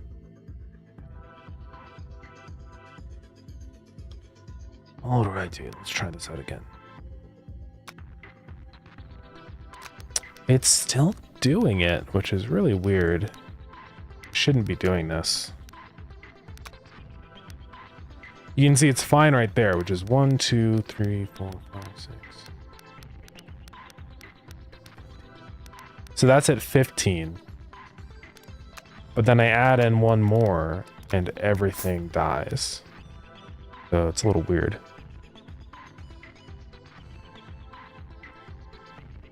I thought I upped the limit.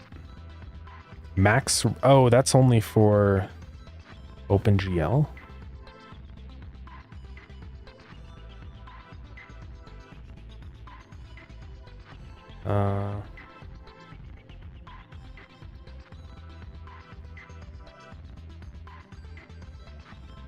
So that's per object.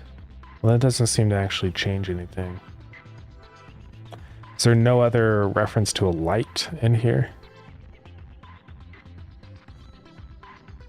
Reflections, filtering, light mapping.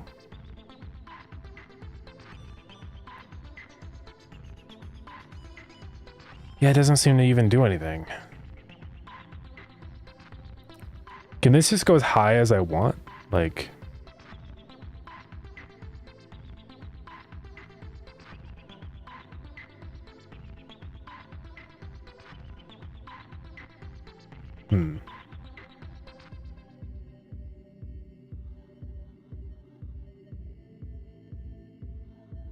Like, if I just set that to 256, I mean...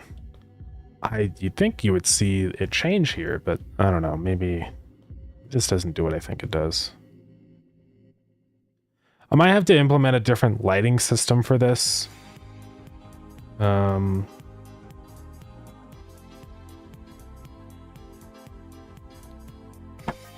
try it out.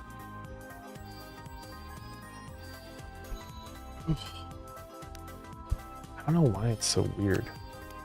Maybe it's like reaching a value that's like, it's like too many lights or something. Or it's just like too bright and then it all breaks down. I don't know what it's doing.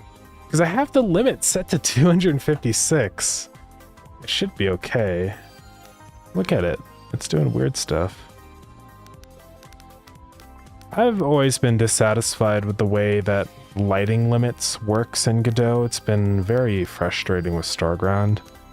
Now I'm even running into it with Lured In, which is stupid.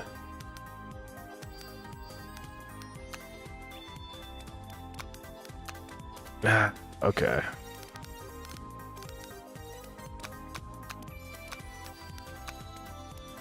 Is this you reach like one too many light sources and then it breaks? But I don't know why it's doing that though, because there's not that many light sources here. The only thing I can think of is that if you have too many light sources piled on top of each other, it starts to like break. With blend mode. I mean, we can see what happens if we manually decrease the energy on this. No, so it's definitely not the brightness. I mean,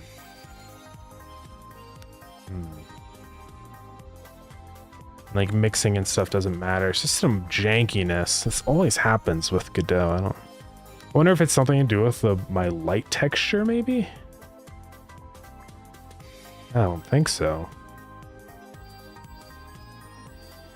Is it like some layer stuff? Cool. But that just puts the lights beneath, so that doesn't matter. And layer maximum. You can see it affecting the light on the UI, so that's not good.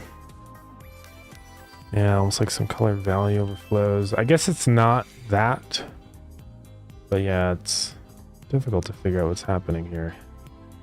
You can see when I decrease the scale of my textures, it stops being a problem. Oh, this is so weird. Like when the texture is really large, it like all just breaks. But then when the texture's small, it's fine. Like if I make the texture 0.5 or 0.25, you can see it doesn't break there. So, well, I don't know why this one is like darker. So weird. And then it just got darker by placing a light. That doesn't make any sense. Oh, it's on mix mode. Oh, that's why.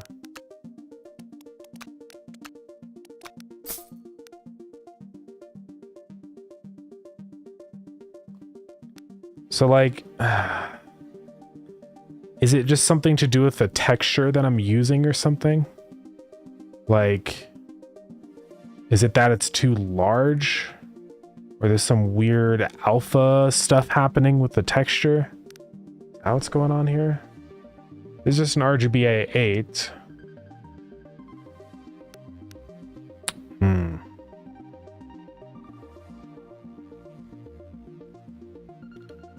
Shadow stuff doesn't matter.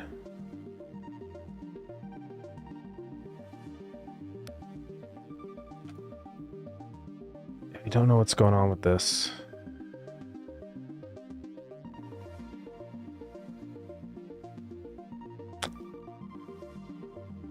And then, okay, no, it's still happening. There's like weird alpha edges. I don't. Ooh. I'm gonna have to do something about this. Let's see, Dustin, welcome in. My credit cards expire this month. Yikes.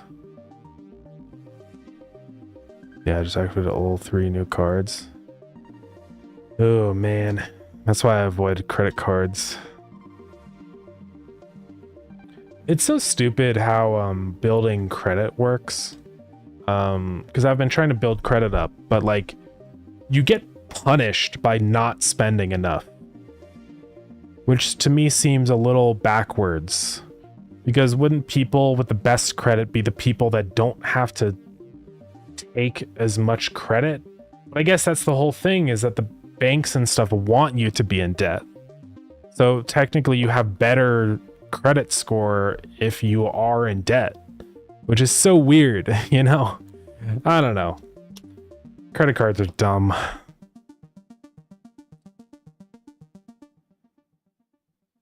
And the thing with credit cards is their like interest rates and stuff if you don't hit your date is insane.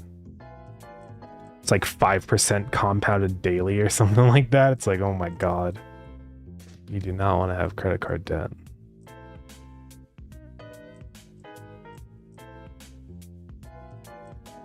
Let's see here.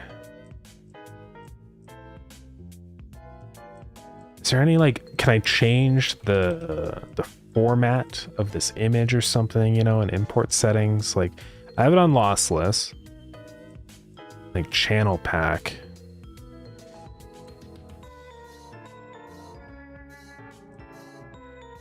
MIP maps, I don't think matter.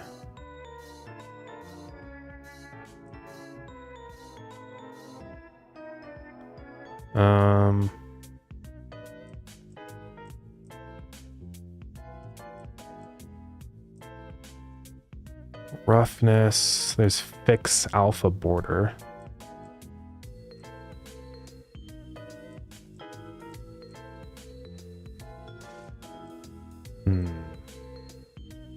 Don't think that matters.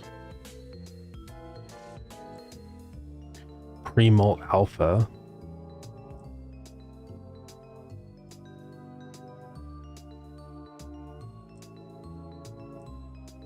Figure, blend mode.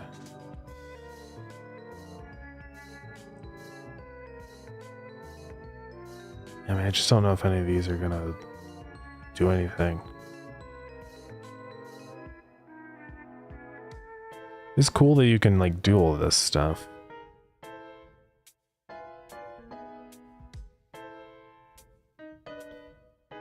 MIP maps. I don't need MIP maps.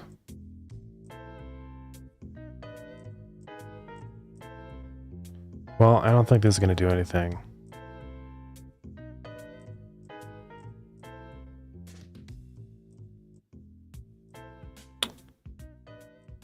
Yeah, I don't know how to fix this. I could enable filtering on the light sources in here, but I don't know if that's going to do anything. I mean, you can see inside of this scene, there's still those, like, seams, right? So obviously it didn't do anything changing the format of that.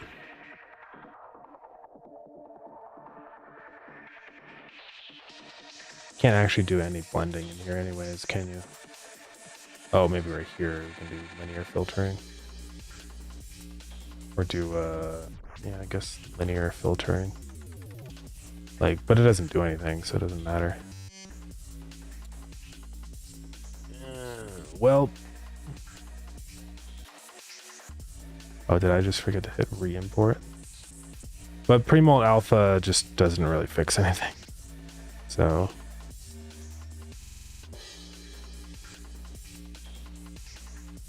I don't know what I'm supposed to do about this. I'm gonna have to implement my own lighting system using like a custom shader with a color rect over everything or something like that. It's just I've had so many problems trying to get the vanilla lighting system to work, you know? It always runs into this problem every single time. You have more than like 8 light sources and then it breaks down and can't do it anymore. Really annoying. You know, I mean, look how terrible this looks.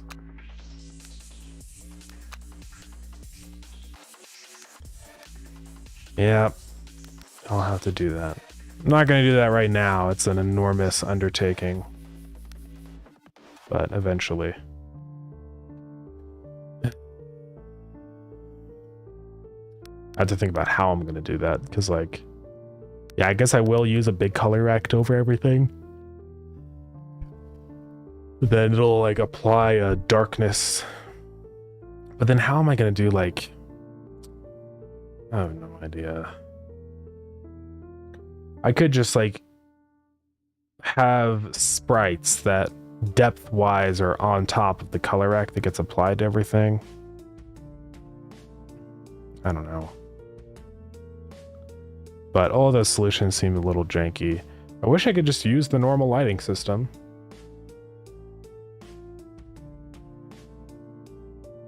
But it's not gonna work.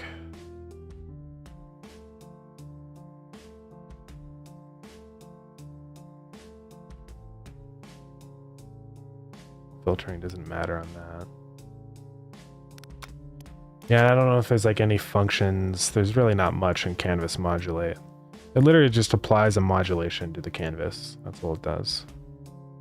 And it's nice how the lights just work, but I don't know. Whatever. It's a problem I'll fix another time. It's not a major issue. Just don't build a bunch of lamps. I don't think people are going to be putting down that many lamps anyways, so it's probably okay. But it is annoying. I guess I'll reset the light limits because clearly it's not an issue with the limit on the lights. It's like something to do with the layering of the textures or something. It's probably the same problem in Starground, which is annoying. I'll move my Godot RPG to the new 2-dog test automation engine. I've not heard of that. 2-dog test automation.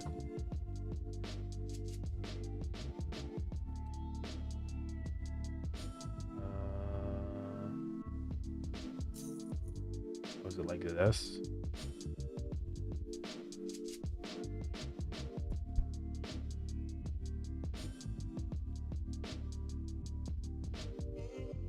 Let's see, this is all in .NET code. Yeah. That's interesting. To convert NUnit test to XUnit, but I did it very well. Yeah, interesting. Yeah, I would love to just experiment with doing testing like that someday. It's daunting because I haven't really done like a bunch of unit testing stuff in the past. Like I've done it for school assignments because I've had to, but I've never done it just on my own, like on purpose. So, yeah. I think I'd like to make a project in Godot or something eventually and just figure out how I can go about it. Just a little test experiment project someday would be interesting. I know what a lot of games do for testing is like something like Minecraft, where they have that like one world that you can spawn in that just literally has a bunch of different tests running in game.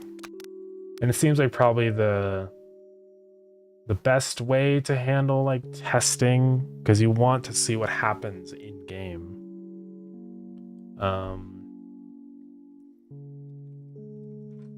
But there's like that one test world. I don't know if we'll find it. I've seen clips of it. Maybe there's a GIF of it in action or something. It's interesting though, because there's all these like weird little gizmos running in the background with like some structure blocks and stuff set up. I'm not gonna be able to find it, but anyways, could be a good way to go about it. Just depends. I think also just writing full-on tests seems like that would also work just fine. I don't see why it wouldn't.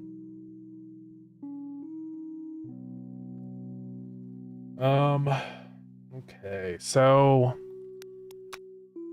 we got a couple decorations in here. We're probably sort of okay right now. Let's do a trash can because it's one other thing I wanted to do, and then I think it's time to move on to character customization. So for this, the player is much taller than this. And that wide. So let's actually up the height of this up to 32. So this is how tall the player is. So I probably want the trash can to be like around this size or something. There's a lot of different kinds of trash cans we could do design-wise. I think I'll just do the one that kind of like is like sort of a triangle at the top. Then it's got the flap that you can push stuff into.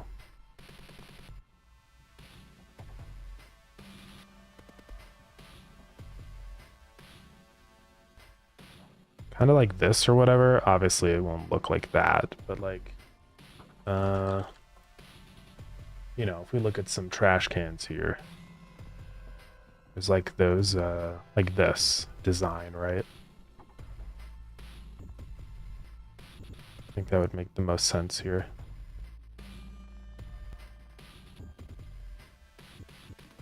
Like specifically like a commercial trash can, right?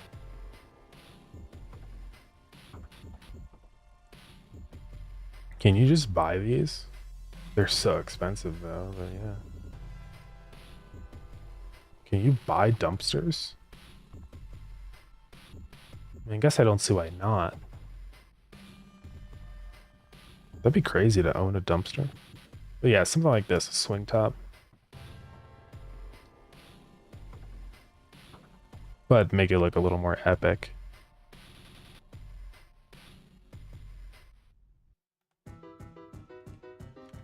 Okay, so a couple of things we need to add to this. We'll do like a bright area for like the top of it. Then we got the side here. Sort of like that, I think.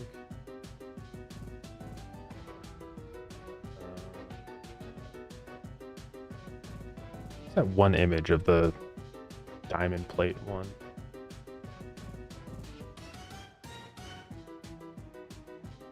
Well, let's just look up swing top trash can. Yeah. Or even like kind of a rounded one would be fine too.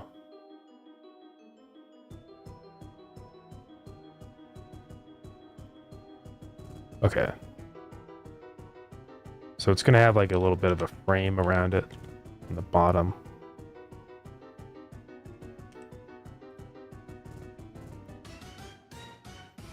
And I guess this will kind of be the top of the trash can here, like that.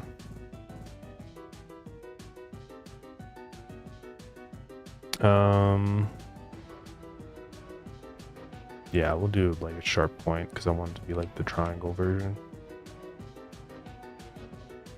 Let's do a little bit larger of a base thing around there. And a lot of these kind of taper in toward the bottom. I don't know if that really looks good here though, so I'm gonna not do that.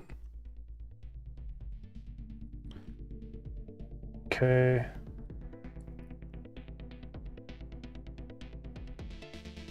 And we'll just have an outline around where the flap would be or whatever.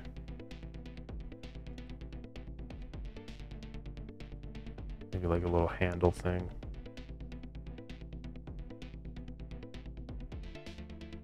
Maybe it's kind of like connected into the outline part. Something like this will probably make sense. I'm gonna save the sprite and put it in game, just to get a gauge of the scale before I render it.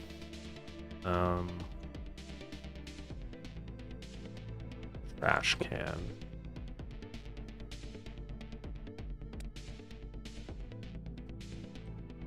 It's going here. Into the decorations table. I'll probably make the starfish home way more expensive. It's kind of a weird decoration.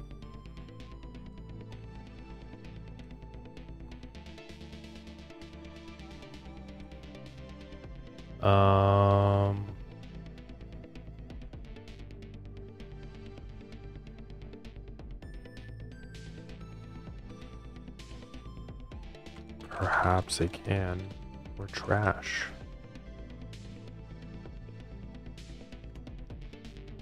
Vertical offset. I don't care so much about that right now. Get rid of the lighting data. I want glowing trash cans.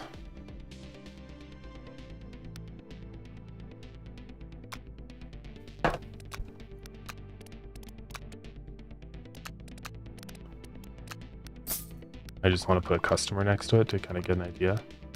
That's pretty good. I think I might make it a little bit larger just because like I want things to be kind of comically sized and lured in, right? I'm not aiming for like ultra realism.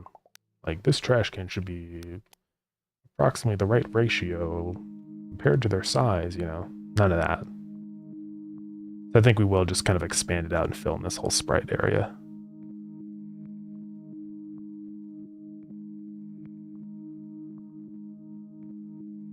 It just looks weird when it's that small like that, so.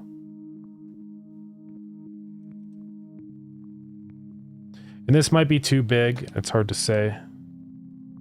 But that's why I put it in game, so I can actually see what it looks like. So I can save it and then go look. Like, that actually feels kind of fine. Like, obviously it is really big, but like, I feel like it's okay, kind of. Maybe a little bit too big.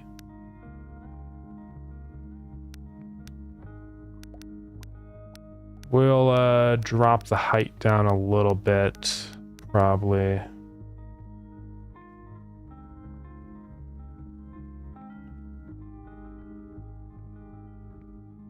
By like 2 pixels, and then indent the bottom section, maybe.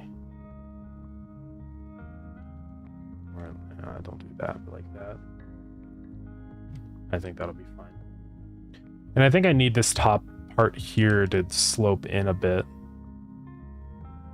Otherwise it looks weird.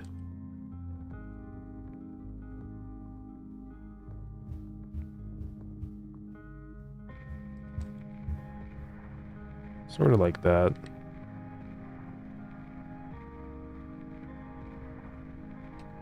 Then this should all have a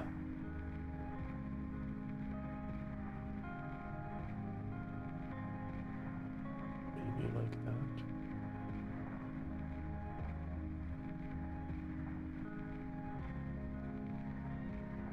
I think that'll work.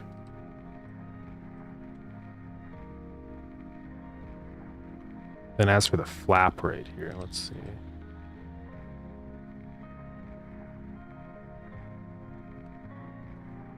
Yeah, I guess this would be sort of a vertical flap, like a vertical design.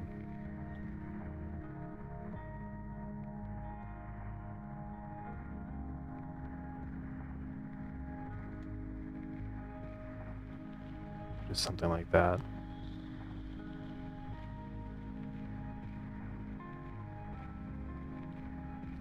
And I think I want to make this green. Let's do this.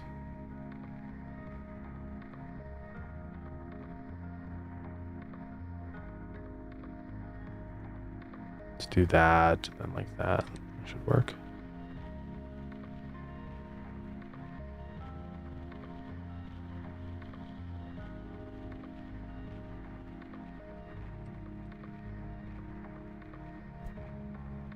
Okay.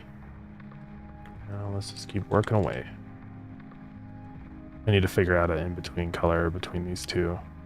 Actually, gray works really well in this case. So this will do good.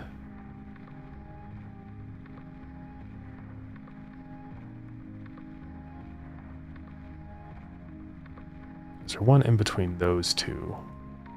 That green doesn't really work. Maybe another gray. No, not really. Sometimes it is kind of fun trying to figure out like what colors work for anti-aliasing. What am I thinking? Of course not that one. Blue kind of technically works, but it's a little too saturated. I think it'll be fine. I'll just leave it like that.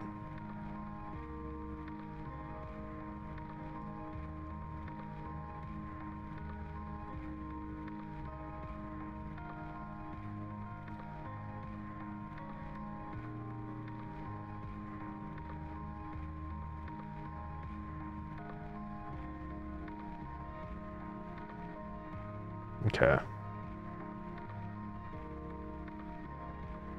I might even shrink it just a little bit more. Not too much. But right around there I think is fine. Save it, see what it looks like. Yeah, that feels pretty good, I think. Okay.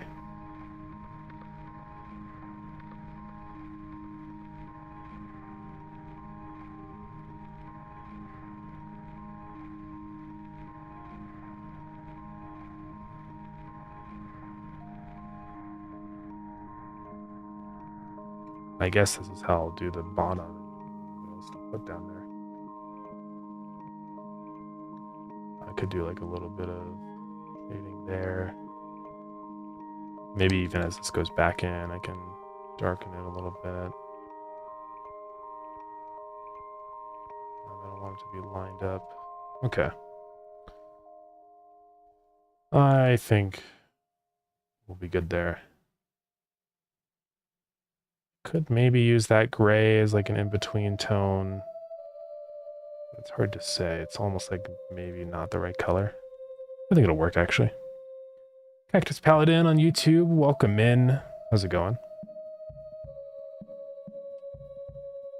And then let's fill all that in with that color. A little bit of black here.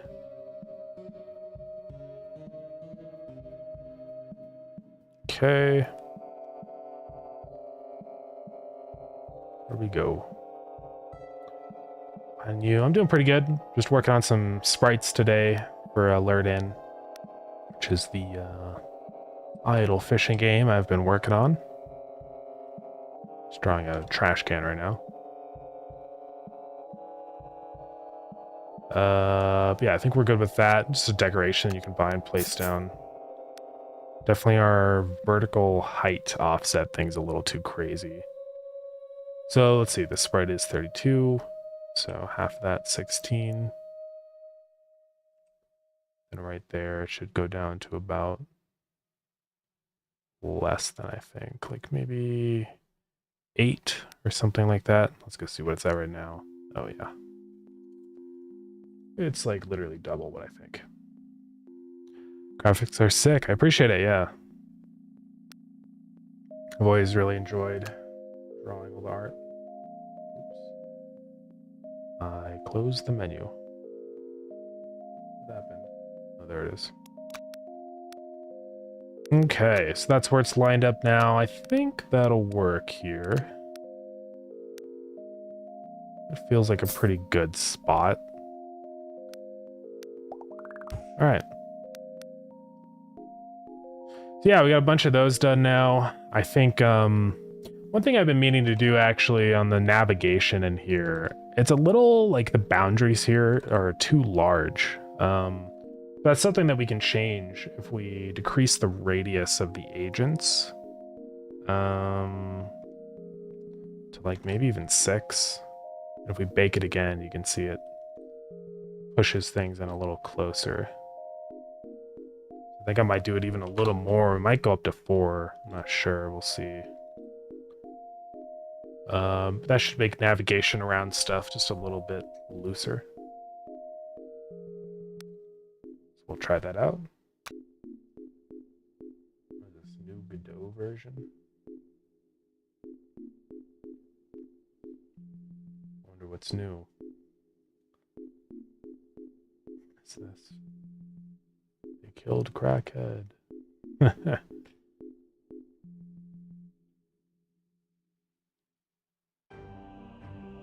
Bunch of things in here. It's all just going to be mostly fixes, I think. There's never usually any features in patches like this.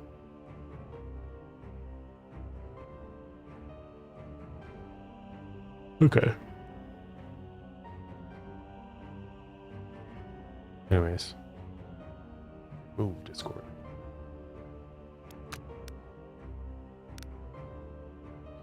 All right, one thing I do want to do though, and I think that's probably a good idea too, is I am going to draw in a shadow here. I don't know how dark I want to draw the shadow. 50% might be too much, so I might go down to like 25%. We'll see what this looks like.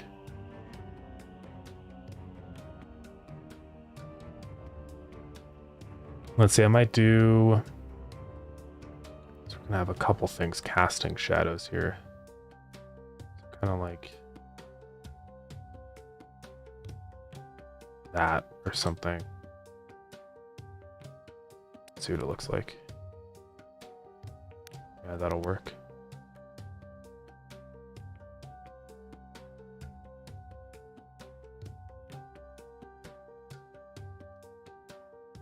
Okay. Yeah, I'm gonna start doing that more. I do need to figure out like a standard alpha value for all these shadows though, because right now they're all kind of random.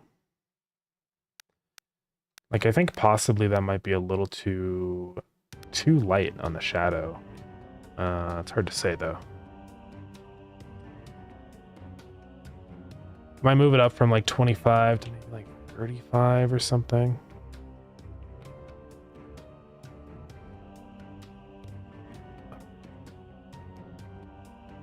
Like that. See what that looks like. I think that's a little bit better. But yeah, I need to add that to the tanks and all the decorations that we just added. Like the bench.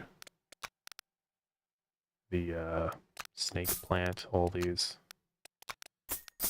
I'll work on that slowly. I'm not gonna rush to do it right now. Yeah, this will be a good, just a little initial batch of decorations. I mean, of course, I'll be adding in more, but it's fine for now. Get the trash bags. All right. So let's work on our next thing that I want to get done today, which is character customization. It's gonna be a pain, I'm not gonna lie, but it'll be okay. So I guess we'll have this menu in the world. It's either we have it in the world or have another little preview open. I think it'll be an in-world menu. Probably. Because my idea, I think, is that we zoom in the camera over here and have it like off to the side and the menu open here. I think that could probably work. Since when have you been working on this game? Development really kind of kicked up around like sort of beginning of the year, like 3 months ago. So yeah, it's been going pretty good so far. Things have been moving along. Okay, so this is the player node here. Yes. So I guess I'll add all this stuff to the player node. So we're gonna make a new menu. I'm gonna kind of base it around the aquarium decoration menu a little bit. I'm going to call this customization menu. I guess this will be the way to do it. I'm just trying to think of whether I want this to be like a full screen menu or not. But the player is already standing there that can act as our like model, so I think it's fine.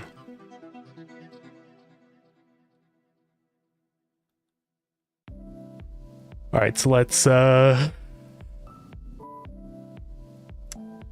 see. I'm gonna copy this script and then get rid of it.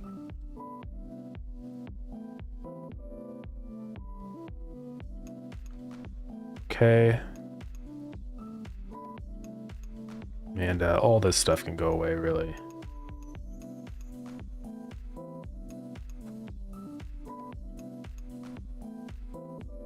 I do want to set the lerp target to owner.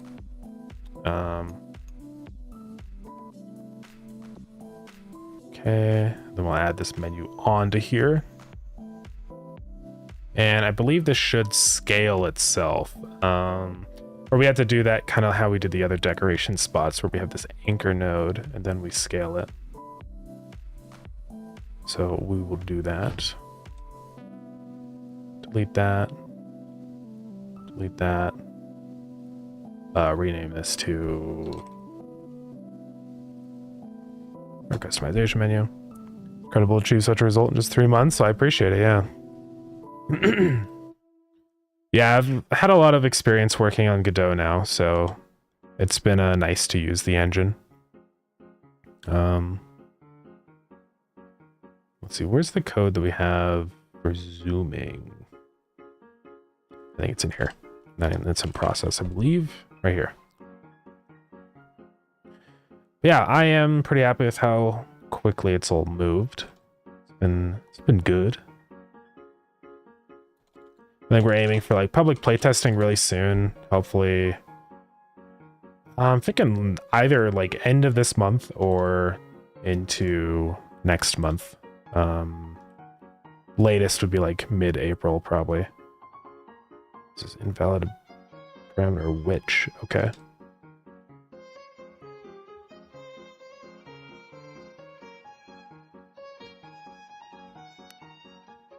All right.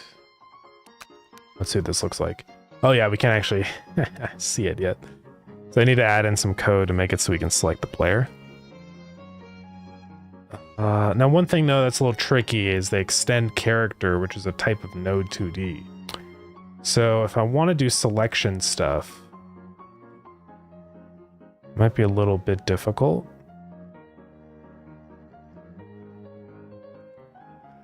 I'll have to do it with how I did the customer. We add a little static body region over here. Give this a collision shape. Let's do a big rectangle. And I don't really want this menu appearing inside the fishing region, so we're going to disable it over there. And just something like that. Set the collision layer 3. And then now, I want to check inside of all this stuff in here.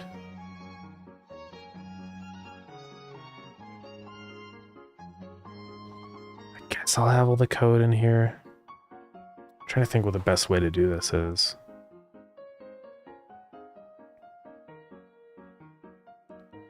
Maybe I'll have this as a completely separate object. Yeah, because I don't want to just throw stuff in here arbitrarily for the player. We're going to cut this out. Go into here. Added another node, and this is going to be called Customize. So we can center this around where the player is, like that. Or even put it kind of more in the center of the player.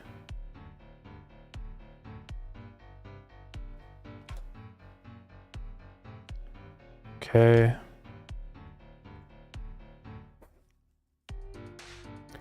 Give this a type of layer 3. Good there.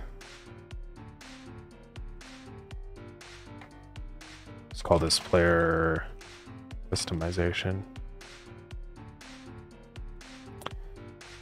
Now, a couple things we want to do in here.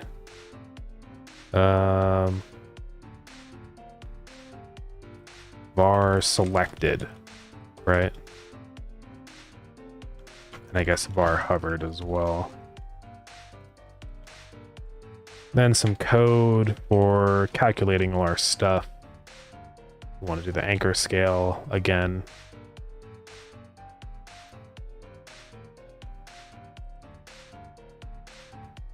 Okay.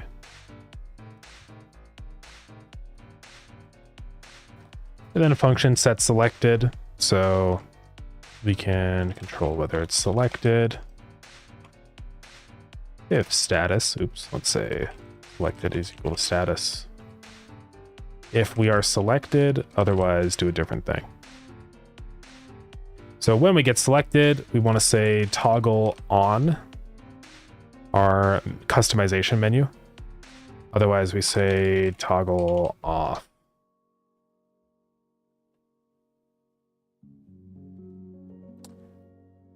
And this has layer 3. So now we go back into our aquarium cursor. We have some code in here checking for this stuff.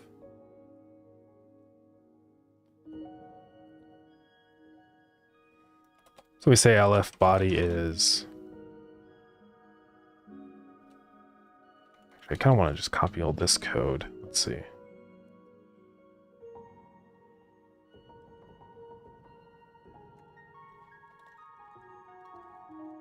I'm going to call this regular selection. It's equal to that. So if it's a fish tank and regular selection, LF body is...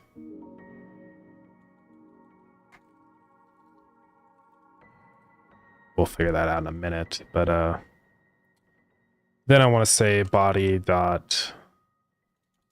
First I'll say new object is equal to body.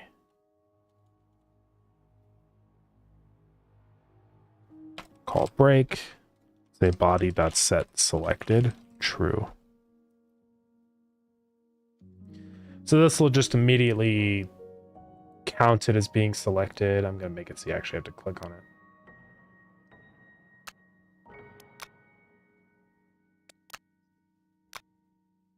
Oh, did I just ruin my code?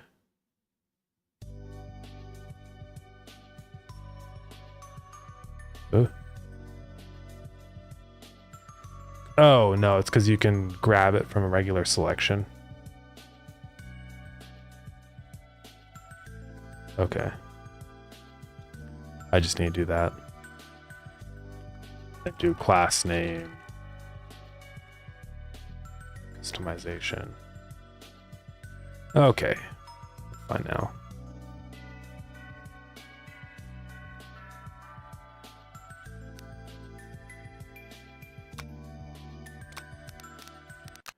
So now, yeah, we can see when we hover over this, it activates the selection mode or whatever. Yeah, that works pretty well. One thing though that's weird is it seems like it's not setting the proper position on my... Oh, it should be though.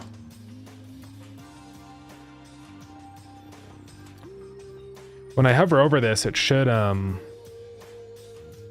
yeah, it says on here, set it to equal to owner, right? Being a little weird.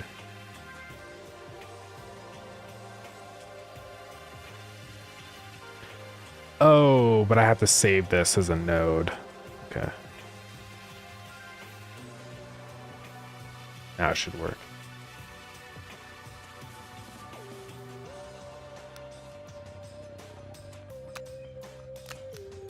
There we go. So it zooms in on the player.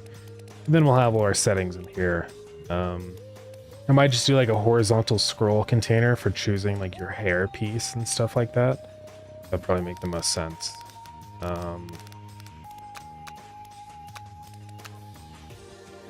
we'll figure that out. Let's do a couple more things in here though. What will we do with this? We say new object is that.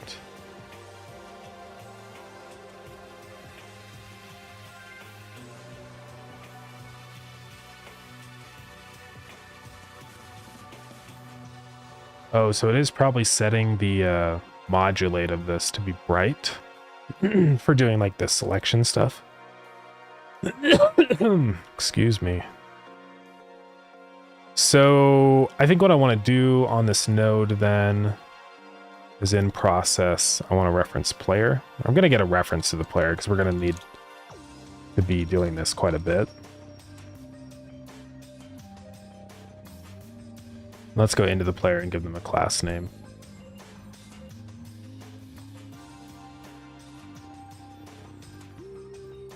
And do this as hat on already. Then say player.modulate is equal to modulate of ourself.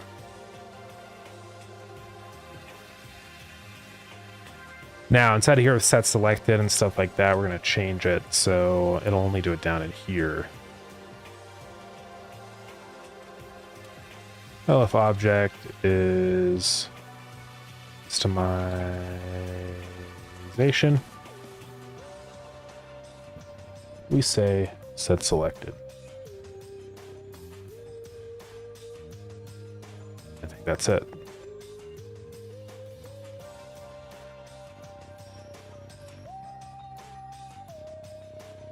Yeah, otherwise it is that. Okay. Let's try this out. Hopefully I should be able to click on the player now. And it should work, maybe. Yeah, so I can hover over them now, then click, and boom, we are in the menu. That actually works really, really surprisingly well. More well than I would have expected. Yeah, this should work on controller just because this is like a real menu. I do want to zoom in or force the camera to zoom in when we open this menu a little bit, because I think it's a good idea. Hopefully these nodes are like consistent in size. It's hard to tell, but I think they are. Like, we look at that size and then compare it to this. I'm pretty sure that their UI scale's the same as the other UI scales. One thing though that's interesting is they don't, or as we scale the camera like this, I guess it's actually fine. But they won't expand wide or anything. Yeah, I guess it's actually okay. I thought it would be problematic, but yeah, if we ever do like a mobile version or something, right, it's going to be a lot of UI reworks because we've got to make it work in a vertical format like this, which is going to be annoying. Because like we can't have these buttons this small. It's not going to work. We'll have to like check if it's under a certain threshold and then like change it so they stack instead or something. I'm not 100% sure how we're going to solve that yet. There's probably a lot of changes I would make to the UI.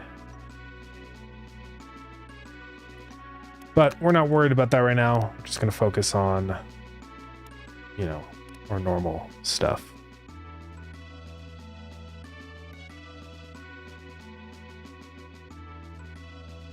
All right, so when we select, I also want to go ahead and then zoom in. So I'm going to grab the camera node and say .zoom is equal to, what is it? It's like target zoom? Because I don't want to just instantly, I guess we will have to just zoom. Is equal to that node, that zoom, that lerp. Vector 2, maybe something like 5 or something. I'm not 100% sure yet. Oh, and I can't like do that because it's not. Okay. We'll just do a hard set to 5 right now, but I would like to make it kind of slowly zoom in. Maybe a toggle button to show other buttons on mobile version. Yeah, kind of like sort of like a drop down menu or something like that. It's definitely a possibility. We'll have to see. I'm gonna add another thing on here, which is bar zoom target, which will be a float, and it'll be 1. So what's the default zoom level? Okay, it is 1. Might be too zoomed out, but we'll see. And then inside of here, I just want to also set that zoom. I'm clamping the zoom right here.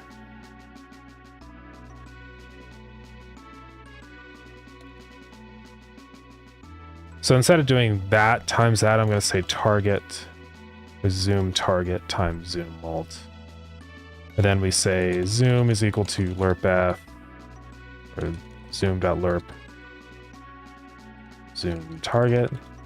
Zoom doesn't seem like a real word now. Zoom.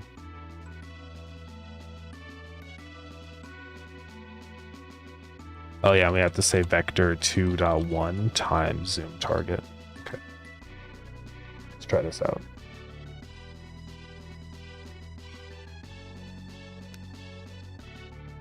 So when I scroll and stuff now, it should be using that lerping now.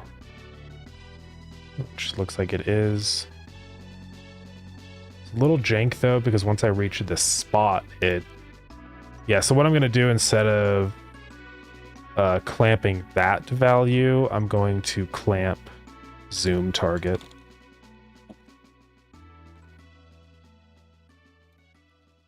Zoom target between 1 and 6.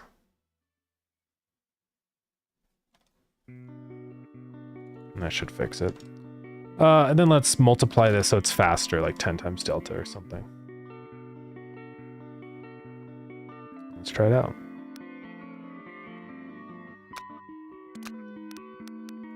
Feels pretty good.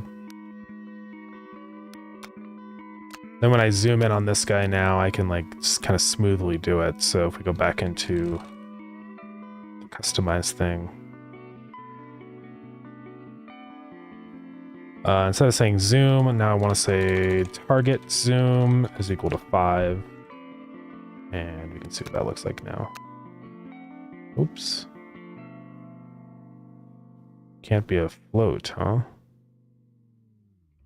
Oh, it's zoom target.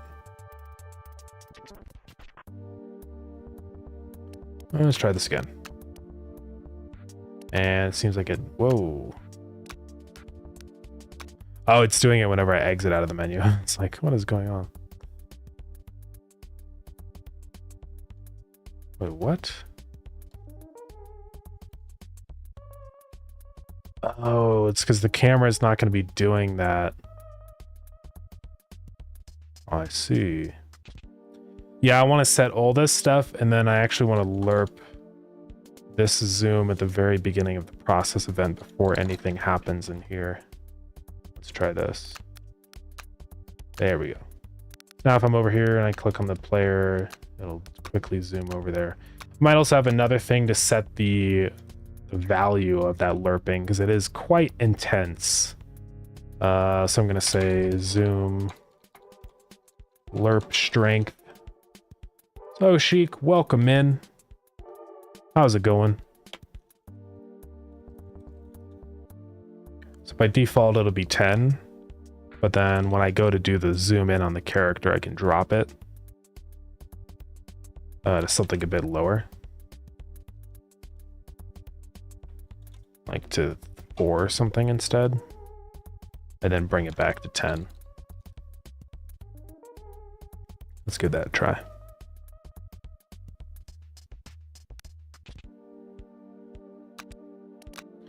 So it's normal zoom strength, and then when I click on it, I don't know why it's still so strong. Momentum mod.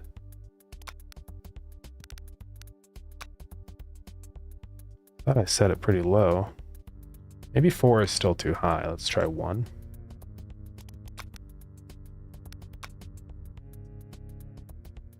That's kind of stupid. Now it's stuck at 1 apparently. Oh, it's not working, I think. Hold on. I had to restart the game.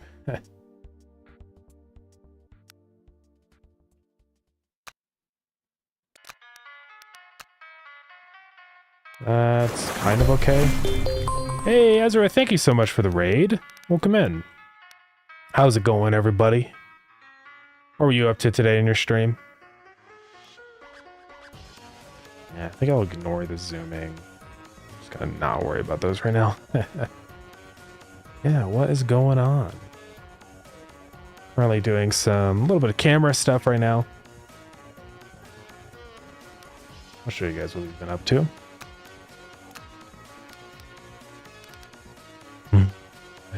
Whoa, strawberry folks upon me. Turning our development of turning our game jam to a $5 game. Nice, that's awesome. Getting pretty good. Your game, yeah. That's pretty cool. Yeah, I typically never really spend much time on my jams after I finish them, but something that would be fun to do sometime. I can see that would be kind of a neat thing. Yeah, that's awesome. Yeah, I've been just working away at Lured In. Yeah, I figured I might as well. Yeah, I mean, the game's already there, half built, right? There's kind of no reason not to. Yeah, just polish, finalize, marketing practice. Yeah, it's all good stuff that you can't really, that you don't like typically get out of game jam stuff. You kind of have to actually fully finish it out. So yeah, you're just gonna practice that, something lower commitment for trying my super project. Yeah, that's the way to do it, for sure. You don't want to start learning those things while you're working on the big project. I think it's always a good idea to experiment with it first and something a little easier and then move on, for sure. Yeah, that's pretty cool.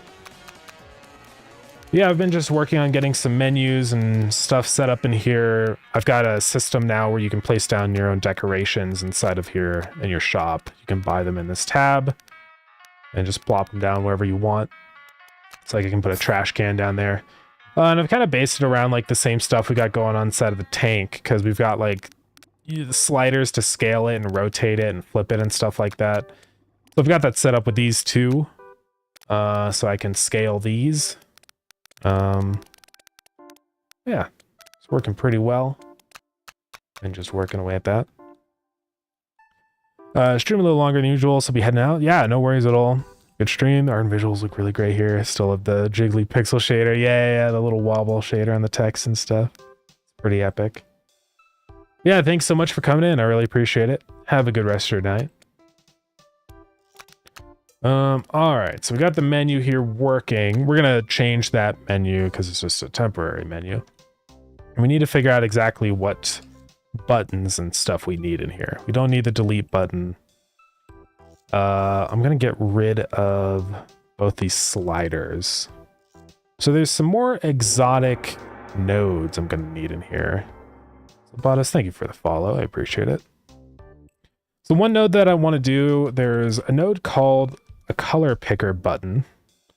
And this is gonna be the way that people can choose like the color of their hair and their shirt and their skin tones and stuff. So that's what we're gonna do here. I can't see the text at all in here, so I don't know how text works on these buttons, because it seems like it's just invisible. So that's interesting.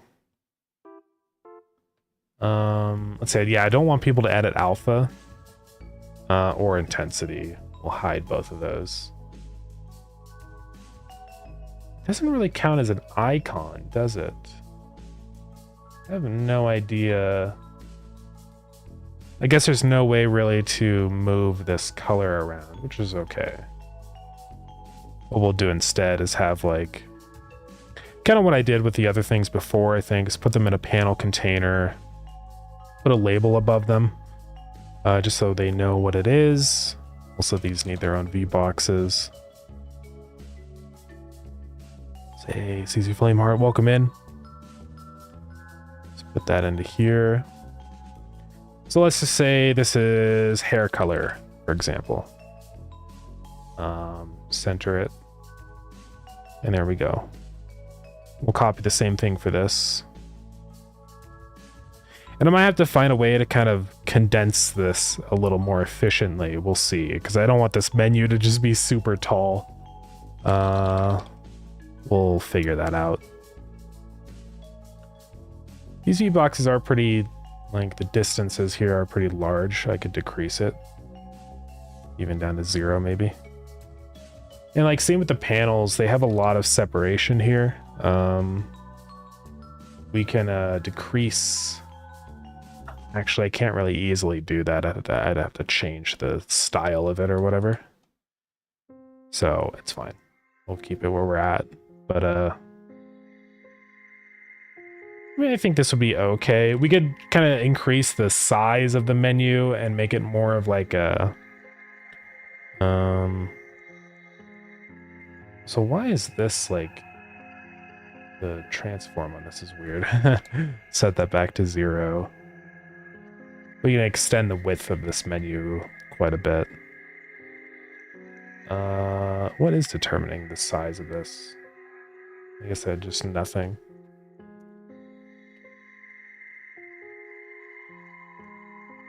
Yeah, we could just extend it out a bunch. I mean, we have the room for it.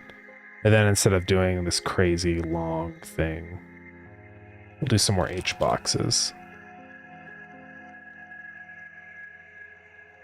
Kind of like this. Then delete those panels. Change it into an H box. That's just a little bit more condensed. And then what I'm going to do is set a minimum size on both these texts here. Set it to a decent value. Let's say 128 pixels. Set the text to align to the left. 128. Left align. And both of these buttons, we could make them expand if we want. I mean, it's really, we could do whatever. We could do that potentially. I don't even need these labels to be that far apart from each other. So let's move this down to maybe 96 instead. I guess this menu doesn't even have to be this wide. Like, we can go thinner with it. Well, I don't like how these are right up against the edge. I would like to put a little bit of a margin over here on the left side. It's not super easy to do that. I could put them in their own panels and that would kind of solve it. Actually change this to be a... Hold on. A panel container. Then we can go into theme and choose the variation we want on these. Typically I do variation 3 most of the time. Or when I have like little subsections like this.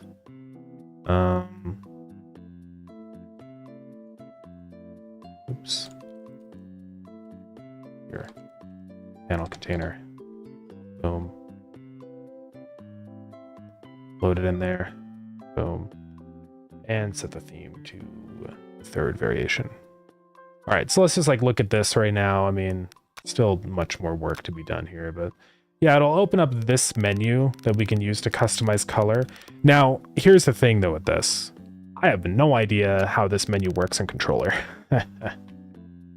So this might not work at all. It's hard to say. I can connect my controller here and see what happens. I have an inkling that it's going to be not good. But I don't know for sure.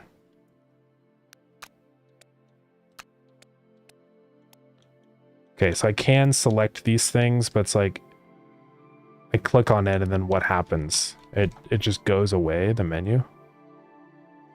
Then it's all of this stuff. Focus entered. Yeah, it's a little bit janky.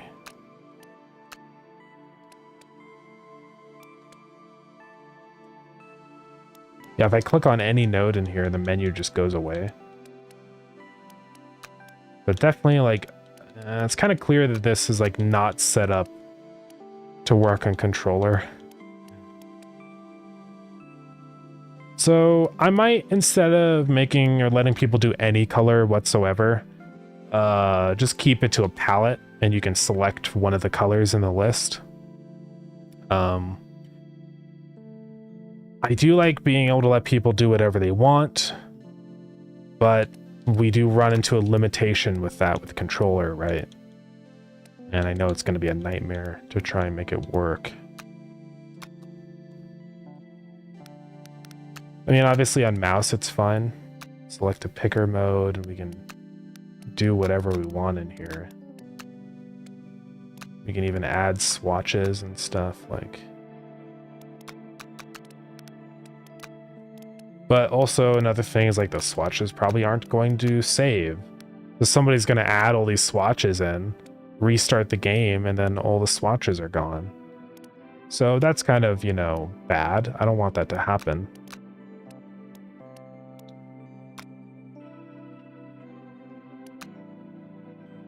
There's just too much, there's too much customization here. It's neat, and I do like the little menu they've got here, and it's great if you don't care so much about controller and stuff. But there's so much going on in there, it's like almost overwhelming. I don't know if that's a node that we can edit. It's not like a pre-built node or anything, right? So can we get like a reference to it? Okay, so we can get pop-up panel. But yeah, it's quite crazy.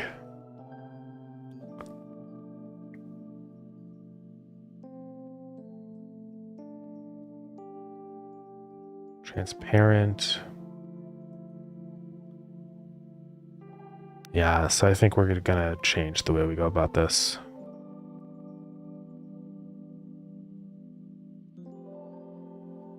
So I think we might actually go back to the vertical format. And kind of do this. Keep our text centered. And then we'll have a grid of a bunch of different colors that we can choose from. And it's probably just gonna be better that way.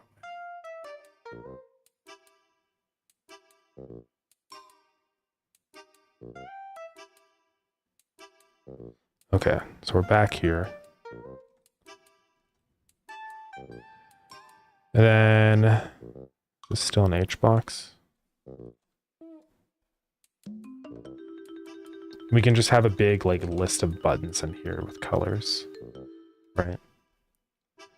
I might even make a different variation of the button that's just like a little thinner or something like that, just so I can select it. Then I guess we'll just have a bunch of squares in here for the color. Because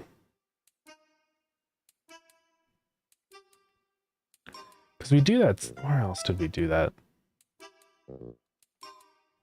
Like these squares, right? Where we just had all these in here. That's probably going to be the play. Unless, I mean, there's a lot of different... This is one of the things that's a little tricky sometimes about UI. It's like, there's a million different ways we could do the same UI that would achieve the same result, you know? Like, we could do like this, where it's like a list of buttons with a horizontal scroll container. And that would work. But we could also do, like, something completely different. We could do, like, a little wheel that you can like click a button and it scrolls through and swaps it out. Like that's another option. I see that a lot with a lot of games. So I mean that also would be fine. There's just so many different options we have here.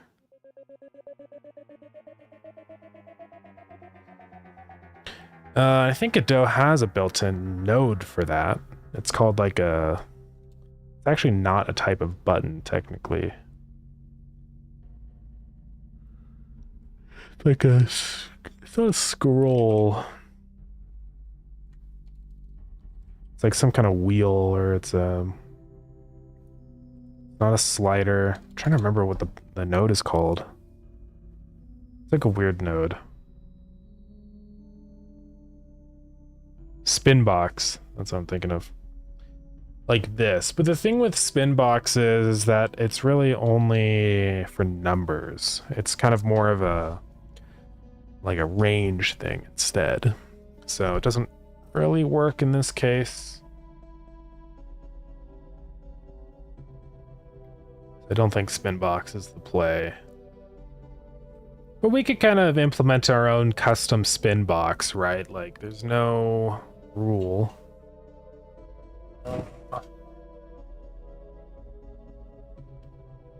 Yeah, this is gonna be the play.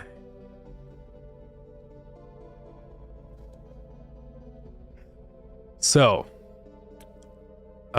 we can have two different buttons, or we could just have, I mean, what we could do is have two buttons, one for left and right, you know, and then have a color in the center between the two buttons. Kind of like this. I'll call this cycle left, right, cycle right. Then in between these two, we have a, actually not even a color rect, but a, or yeah, we'll do a texture rect so that we can make it look cool. Then we just make these at center like this. Give this sort of a minimum size. And this is all we have to really do. And we'll just put some kind of node in here. Keep aspect centered and fit. Oh, fit width. Let's just make a little panel that's just pure white. And this one to fit in with the vibe or the resolution, the texture, I think we'll just do 16 by 16. And now we can do this.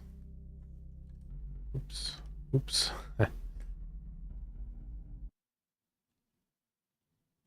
So we'll make it pure white in the center. We can even do like some anti-aliasing and stuff.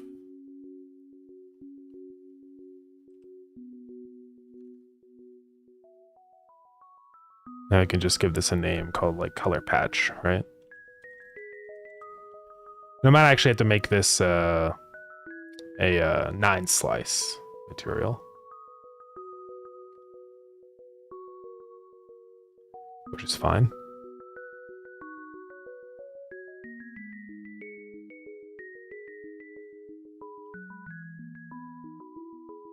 Yeah, let's do that.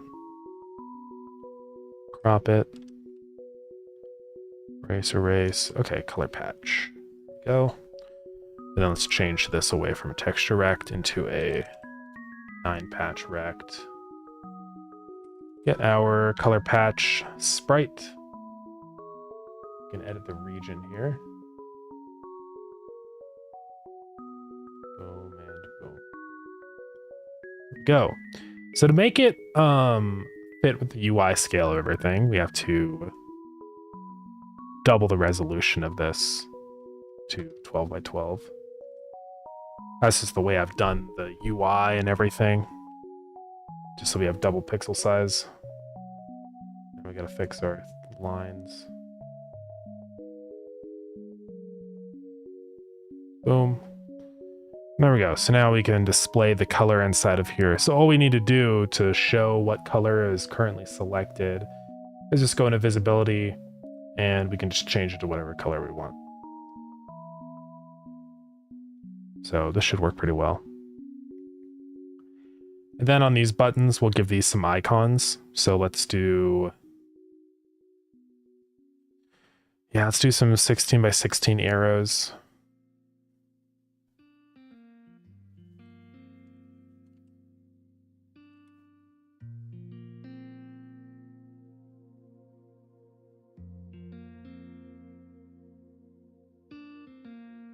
Just something sort of like this.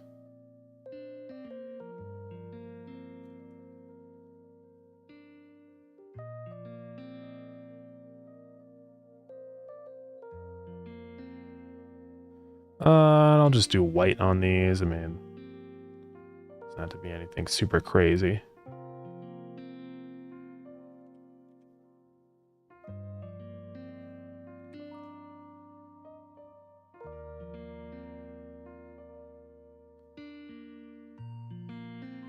All right, I'll just call this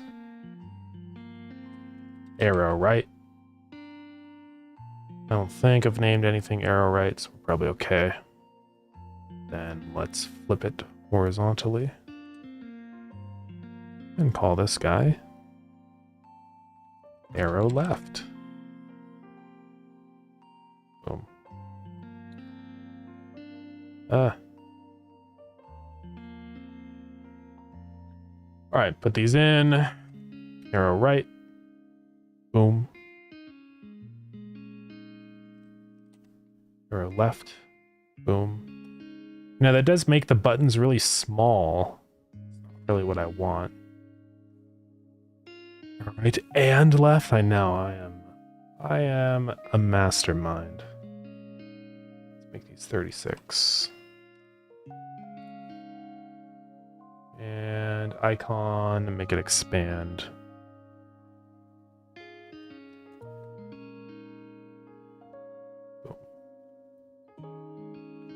Center the icons. Center. All right. So now we can just click on those buttons to cycle through a set palette that we define. We don't get as much customization as you would out of a color picker, but I think it's just going to be better in the long term. It'll be okay. Now, something we got to figure out is if we do have this list of colors, we need to be able to set it back to color that was found. Like, what if I remove a color or something, or tweak it, right? I guess I'll just reset the color and then set it back to like the default color.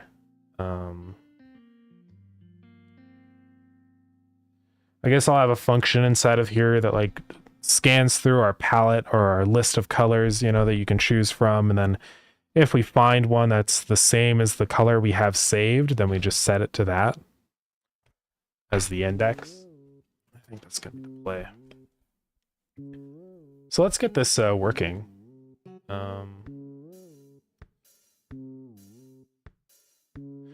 Instead of calling this on cycle left, I'm going to call this What is this, skin tone? Or is this hair color? I think I should start with hair color. Doesn't really matter, we can change the order. I'll call it hair color left. And this one is hair color right. Alright, so we're gonna have a couple things here. Var hair color index, skin color index into 0. Alright, so when we hit left, we're going to say hair color index minus equals 1. And here, color index plus equals 1. And we'll also call like update hair color. I'll just have a function called update and it'll be fine.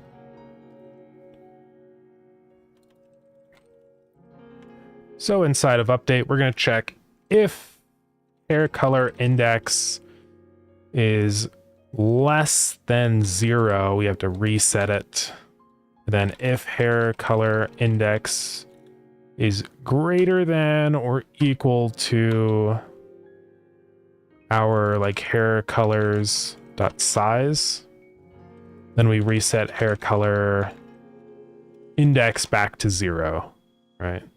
Then here we say hair color index is equal to hair colors dot size minus 1.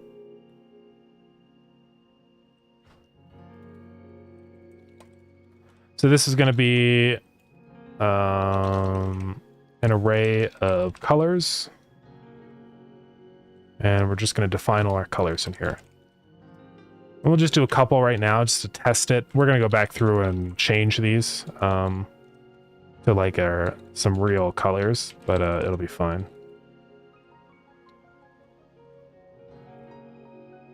Let's just do right, well, I can't speak. I give up. But yeah, I get the idea. What's up with the UI here? I can't see the bottom. Okay, that is jank. And then whenever we call update in here, we're going to say global.playerCustomization.hair color is equal to hair colors at our hair color index. And that should work. And then does player have like a function to set up this stuff, right? So we call super. Yeah, so there's a function called update style. So we'll call that function inside of here whenever we edit this. We're going to say player.update style. What do you mean player is not identified? Oh, right, we have to say owner.player.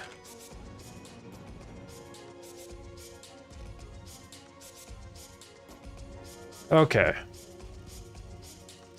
Hopefully that works. I want to actually be able to see because apparently the hair sprite has been set to something else. That's another thing that we're going to do is create like a big looping list. I think we'll do like a horizontal scroll container for that, so you can just keep clicking left and right to choose a different hair piece, probably. We'll see.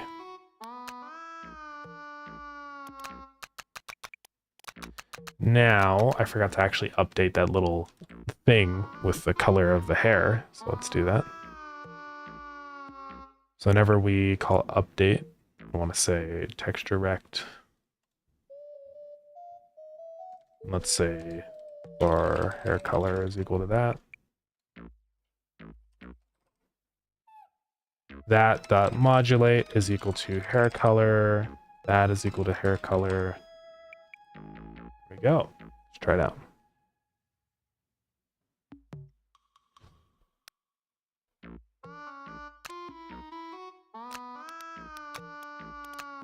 Yeah, you can see that cycle through now. Works just fine. So we're gaming right there. Also on ready over here, or whenever it becomes visible, I'm also going to call update. there.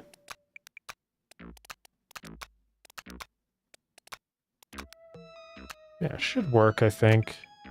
Because, yeah, we're getting it from... Okay. Yeah, so I'll have to do another thing whenever we call changed. I need to figure out what the indexes should be. I'll just call like find indexes.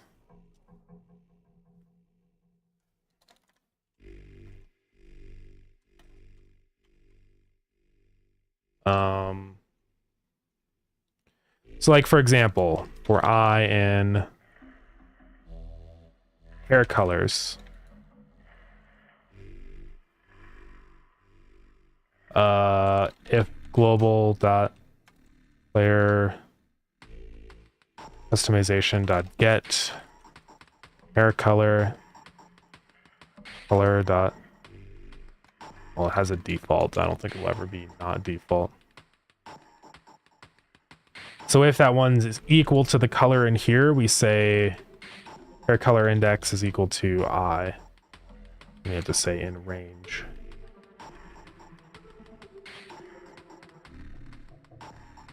And then we call break. Now we say hair color is at index I. So that should work. So if I like, let's say that I'm on the blue hair, right? If I exit out to the main menu and go back in, it should be on the blue hair. Yeah, so we're good. Okay. Yeah, I think we'll just have a big vertical menu of all these different, like, carousels, right? Of different colors and stuff. We'll have all the hair colors and the skin colors, and then we can honestly use the same system for other stuff too, right? Like doing the hair type of the player, your shirt and pants and everything like that. So I think it'll work out.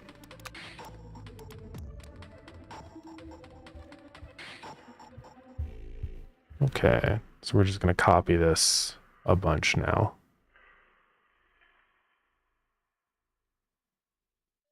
So paste it in here for this. So this is gonna be skin color left.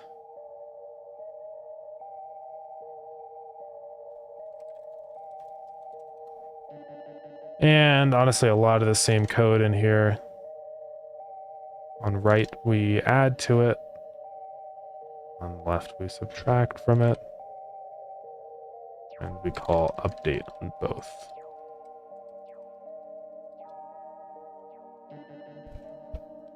Okay. And then we kind of just do the whole same process here again. We say global.player customization.skin color is equal to skin color.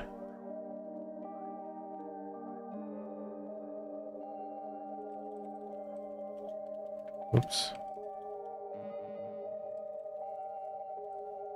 That index, skin color index. Then like with hair colors, we have another one. Skin colors. Let's just do white, red, blue again. Just temporarily.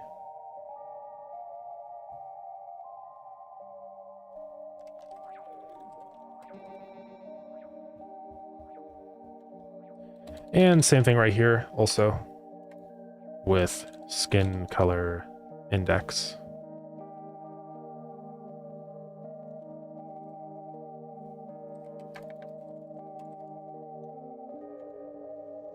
Okay.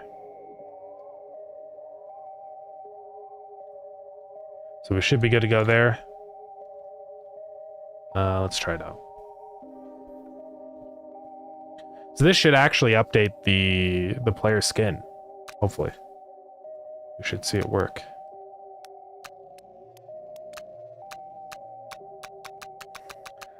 Okay, things are a little odd. Did I grab the wrong one? Oh, I wasn't changing the skin color index. Oopsies. Not that modulate is that. All right, Hopefully this should all work. We'll see what happens here. Might be a little weird because output color is like, we need to reset it every time.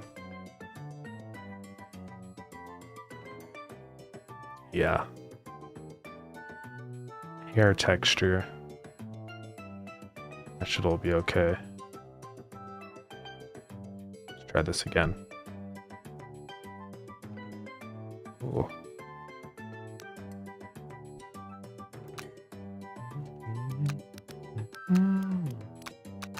So it's not editing his skin color. Gotta figure that out. Should be calling the update function.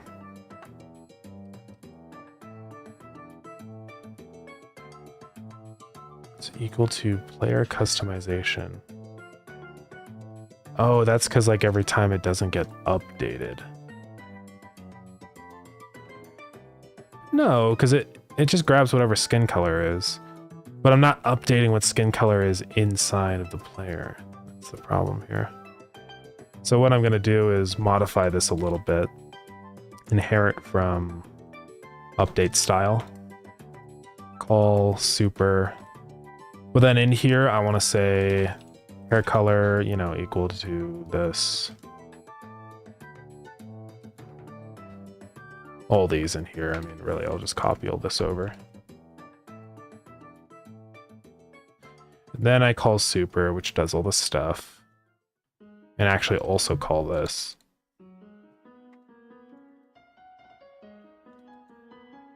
So that should fix it. Let's try it out. Yeah, look at that. Now we can change the skin color. And this should like save then if I like travel to here. Yeah, I'm still white. So yeah, I think this will work.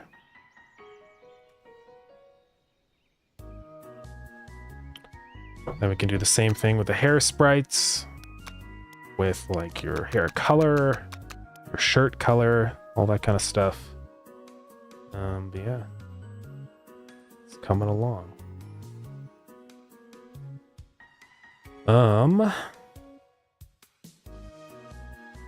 Yeah, so I gotta change the way the shoes get color swapped now. That's kind of one of the next challenges. That's something we'll work on. We gotta do the shoes. I also want to have multiple different variations of like the pants, right? Because literally everybody just has jeans right now. And it always looks a little bit goofy. I'd like to add in just a couple different variations and also do the same color stuff with the jeans. So yeah, we'll probably do that. Yeah, I just want to be able to swap the color of the pants. At least just for right now, we'll just do shorts and pants. Yeah, eventually we'll go on to do more, I think. It does get a little bit complicated because we run into like right now the upper body and the pants are one connected sprite, right? And it's a little problematic because it means if we want to match up different shirts with different pants, we've got to redo it, which is not going to be a sustainable thing for very long. So I think what I'm probably going to do is separate the pants from the shirt and have those as like two separate layers. And then we can mix and match to our heart's content. So that's probably what I'm going to do. But anyways, it's coming along though.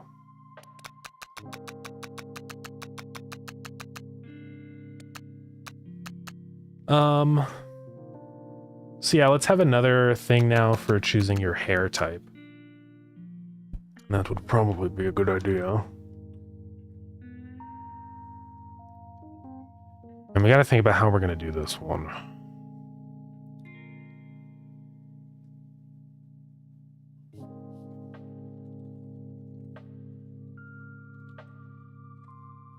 Hair type. Instead of doing a texture rect on this one, or a 9 slice, we will do a texture rect.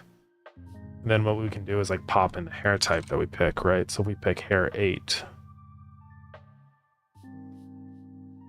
Now, this is one problem. No, it's a little weird. Because the way I do the sprites with the hair, they have like a massive border, an alpha border around. So it does present a little bit of an issue. But I guess there's no reason to have that massive border. I just have to remember where the center of the hair is.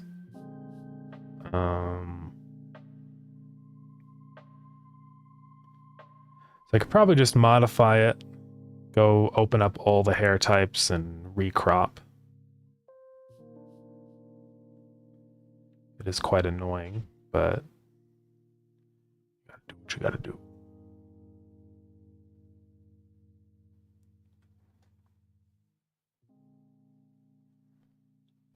So many. So what can we safely crop to on this? Like definitely at least 16 by 16. So that's where the center is? I guess, like your head is right here, so... Oh, man. We are Void, thank you for the follow. Well, that's not an ideal solution.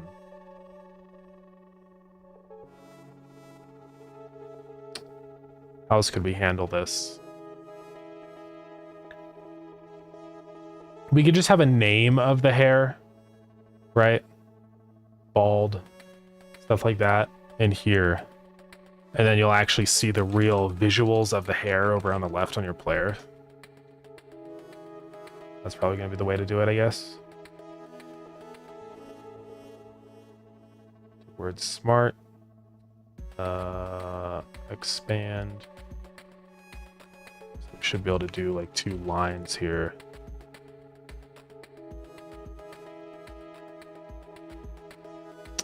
I don't like how the font, like, the line spacing seems huge. Yeah, let's keep that to like -5. More music follows. I find it interesting. Well, thank you very much. Appreciate it.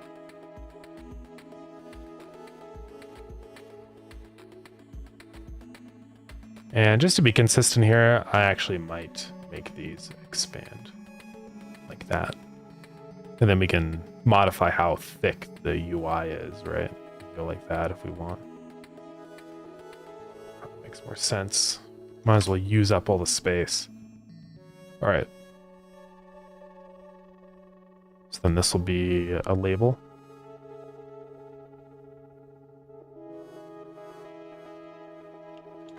Label. So now we're gonna have the next thing, which is var hair types. It's an array of dictionaries.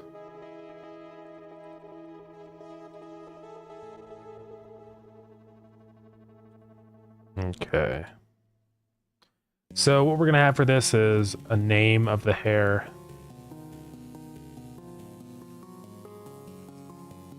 Bald. And then a sprite path, which is just nothing.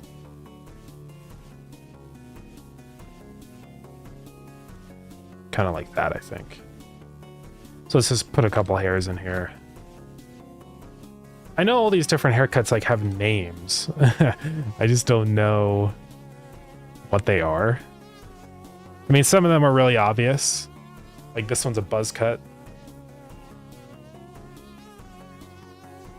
Is buzz cut 2 words? I guess so. And we just point to the path, which is hair 1 on that, right? I wonder if it would make sense to do a string and do this as a dictionary. And have hair IDs attached to all these. Just in case somebody saves a hair type, then it's like, it makes sense here. Yeah, let's do that. Okay. I'm gonna go up into here. I have a big list of hair types.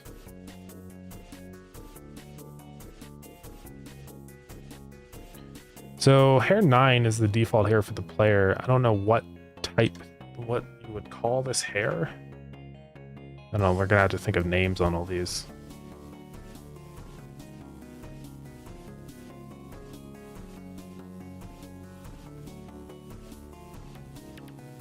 Okay, li.hair.buzzcut.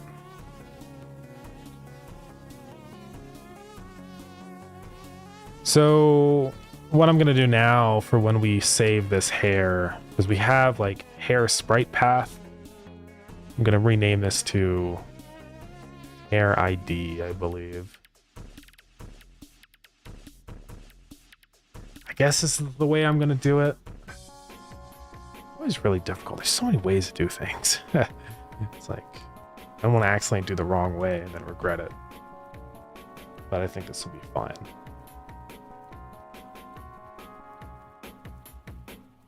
Yeah, probably. Because like I don't need an ID for a color. There's no point. I'll just save the color as the ID. It just makes more sense that way. Unless I wanted to do like a name. But color is like a really easy thing to visually represent. So there's kind of no reason to. But for something like this needs a reference to a name and then a path. So it makes sense to have this in the form of an ID, I think. And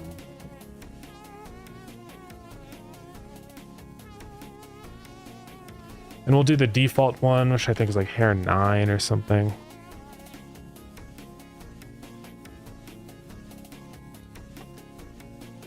And I had to think about what what kind of hair is this?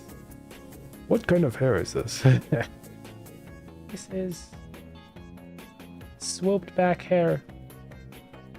It is the default hair in Lurden.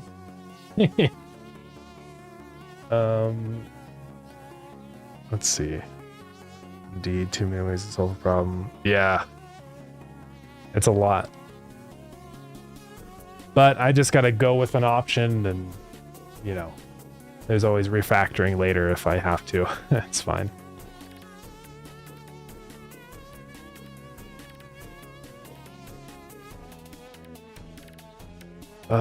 So what would you call this hair? It's like kind of combed back, but it's not like a full comb back.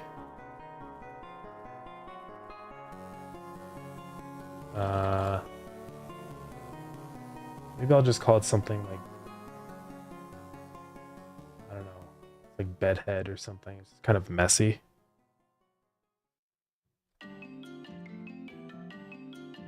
Sure.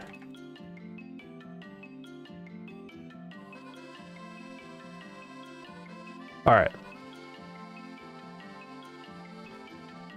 So now if we go back into this menu, we can do some more things in here. So now I'm just going to call this hair left. And this one hair right.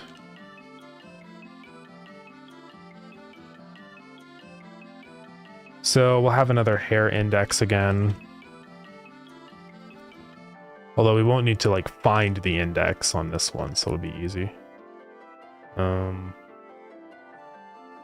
I guess I technically will find the index.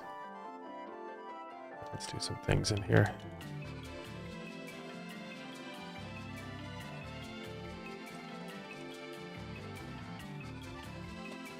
Skin color, skin colors, skin color index. And then this one, I know what the ID is, but I need to figure out which index that is, right? So for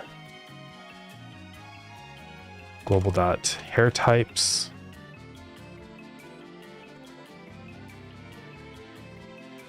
now let's say var hair index here is 0.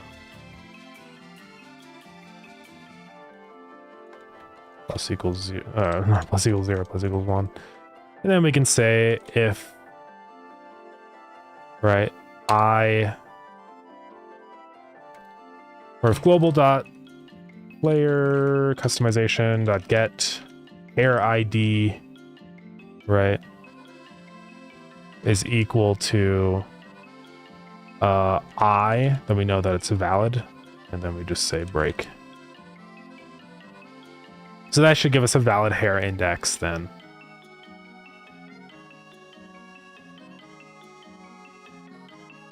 Okay. So then down here, whenever we do this stuff, player update style. So now I want to say global customization dot hair ID is equal to hair ID. It's global dot hair types dot get.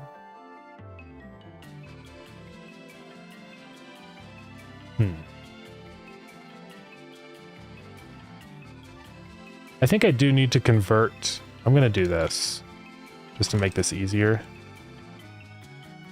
For I in hair types, add it to hair list. Right. So now I have this in the format of an array.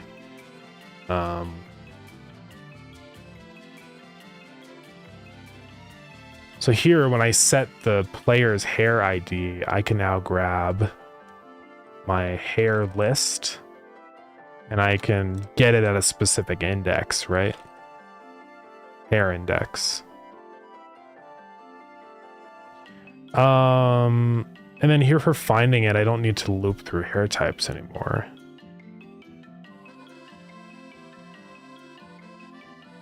Because I can just say hair list dot find, and then I'll just find whatever this is.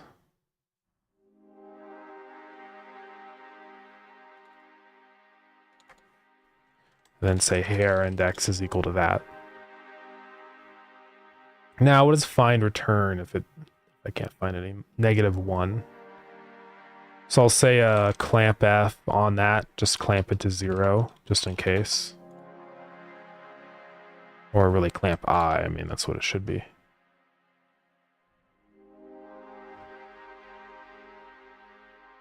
Oops. Okay, so hopefully this will work. It's gonna be maybe a little janky, but and now I'm not going to do path on this anymore, because since we actually have a list of these hair types, I can just say sprite. I don't have to get a path anymore. So this is actually probably a more performant way of saving these anyways.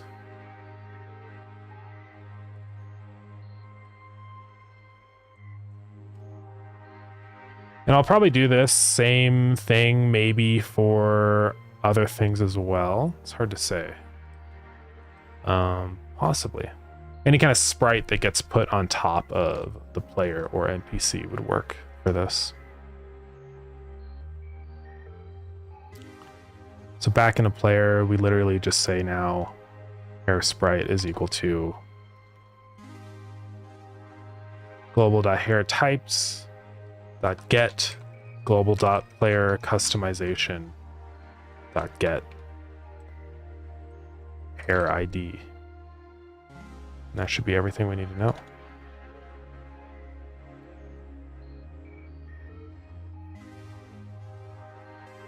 Okay. Anything else we need to do here to make this work? One thing I do need to do is update this label with whatever the hair that has been chosen is, right?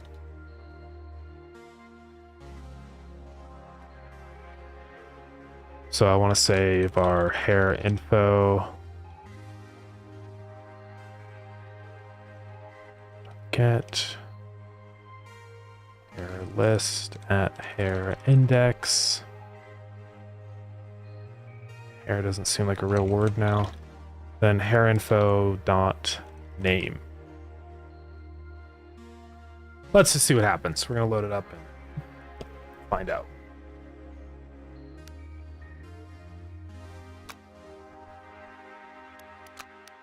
Okay, the menu is open somehow. What? What happened there?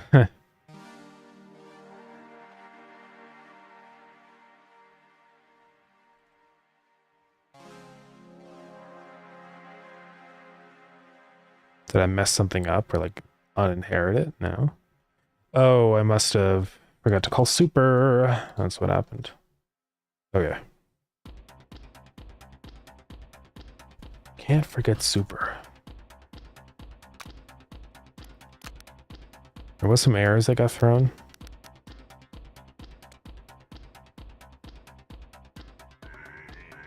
Was attempted to get variable of null.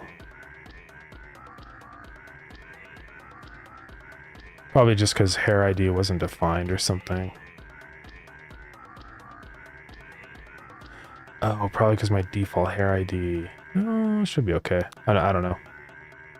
Okay, it's not happy.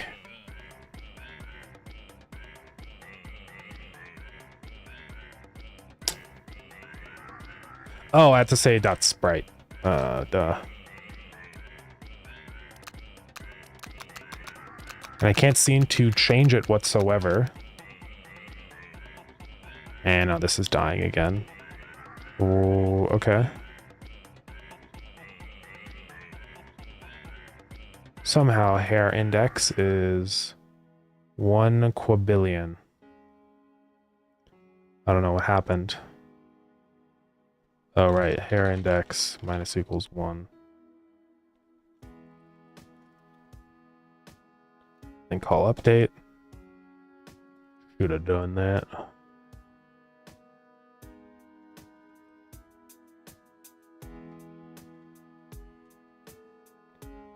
And let's update all this. With hair list. Let's restart the game and try this all again. We'll see what happens here.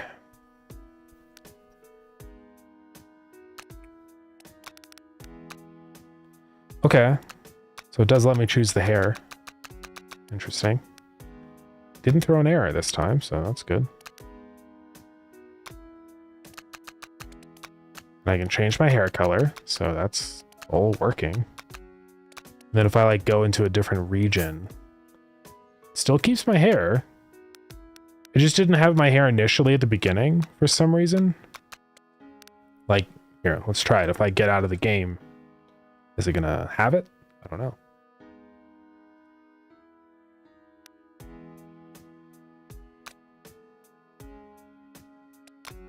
It does. So I guess we're fine. All right, so you can change hair color, skin color, and hair type. So we're on the right track. He looks really stupid. Let's just go add all the hair types in here now. Hair 1 is buzz cut. Hair 2... Hair 3 is a mohawk.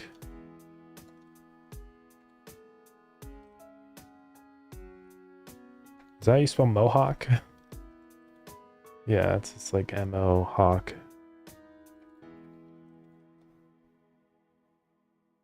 And that's what, hair 3. Okay.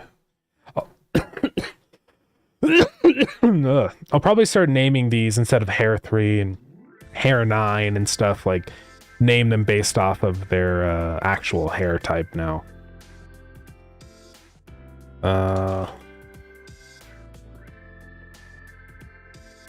And like this hair, I guess, is like a mop or something. I think it kind of reminds me of that.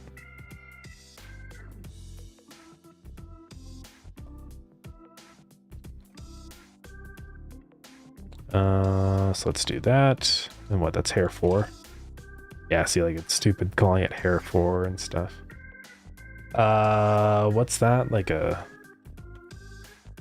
flat top or whatever you call that? Yeah.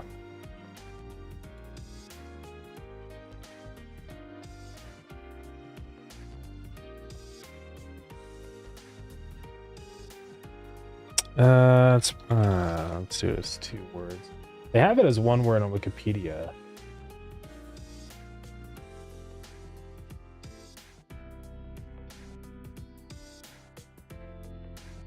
I don't know. I'll just do it as 2 words. Seems better that way. That's hair 5. Hair 6, that's an easy one. Ponytail.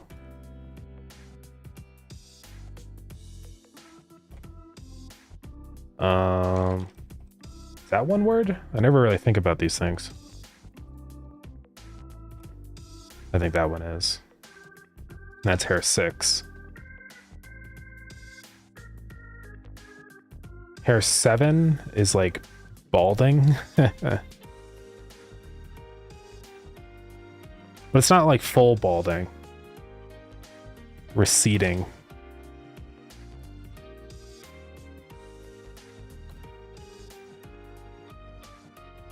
Hair 8, I have no idea what that hair is called.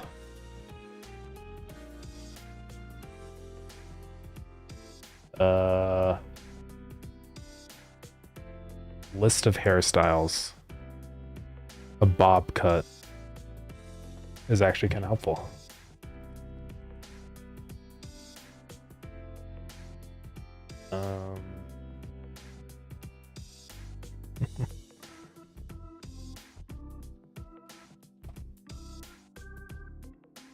That's hair 8.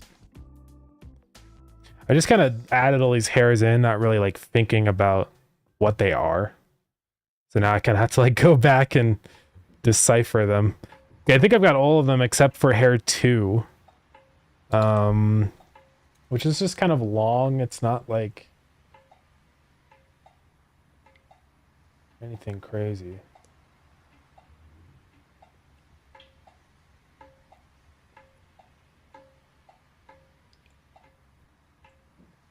Call that. There's so many different hairstyles. All of these in here. This is actually pretty helpful to have a list like this.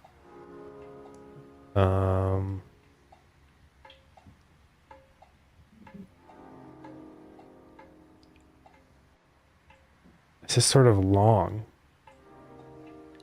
Oh, long hairstyles. It's not bangs.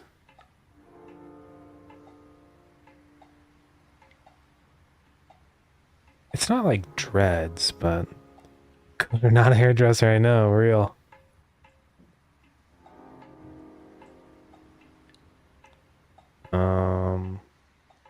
A lob. Like a bob, but not.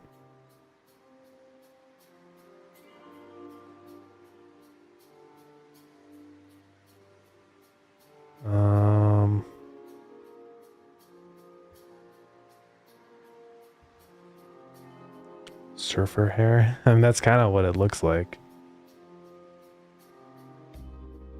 I mean, what does it look like? I don't know. This is kind of long. It's kind of not really any of these.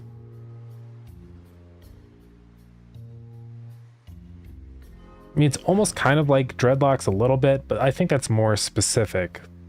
Like, this isn't really like that. I guess I'll just call it long. I mean, that's really what it is. It's like, it's got generic long haircut. It's not interesting in any particular way. All right, we should be good now. I didn't realize how many haircuts there were in this game. It's pretty crazy.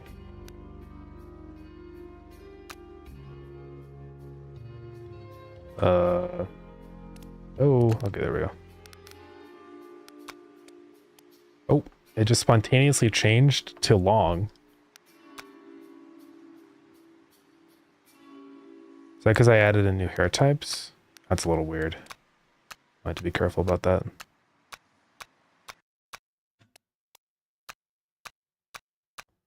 I think we gotta add in a bowl cut for sure. Let's go do that. Yeah, I need to rename all these to better names. Let's see, so bowl cut, I think would be like that. Trying to remember where the hair is. And then it wouldn't have that there. Just be like this. We'll see if this is what I want.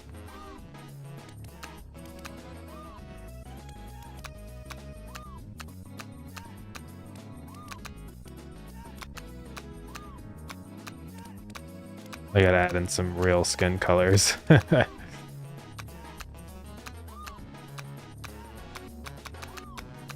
We got a decent selection so far, though. Can finally look cool and different instead of just one style.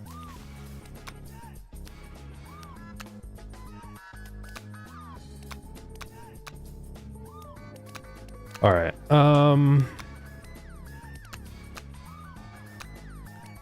think that should look like a bowl cut. I'm just looking at like how it's gonna line the head. Yeah, I don't know why it did that weird little change though. Like I had it set to something and then I opened the menu and it changed to a different hairstyle. Oh, see what's going on there. See, bald, I close it, I open it, and then it goes back to long. So what is going on there? All right, that's not right. So hair index should be this. Maybe what's happening is that it's just resetting it back to 0.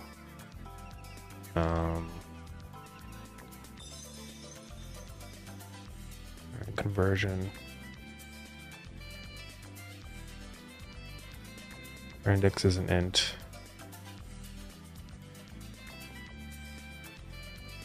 So I'm just going to print out what this is.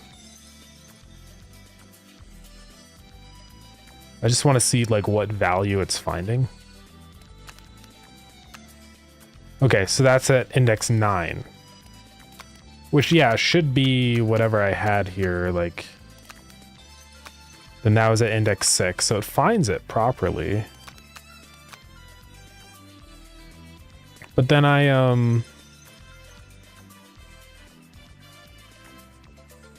then I say hair index is equal to that, right?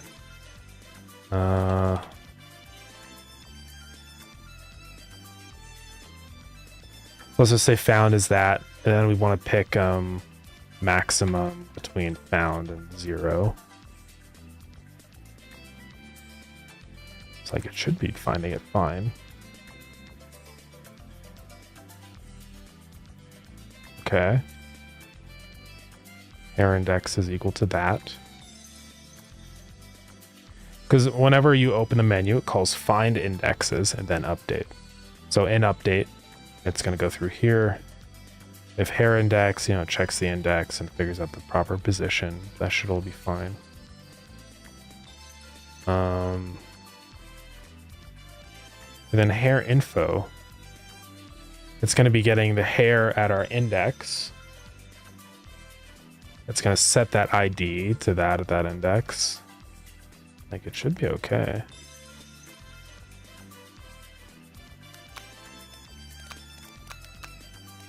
And now it's not happening anymore.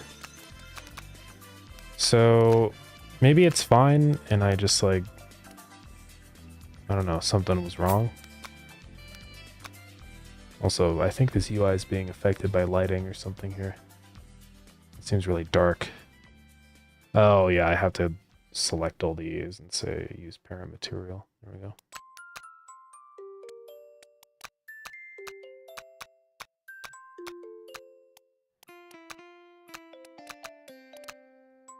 Okay, well, I think everything's fine now. Not gonna worry about it.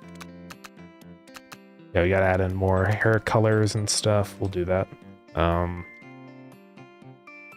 Okay. So next thing, let's add in the bowl cut. So if I just add it in at the end here, it shouldn't really affect anything.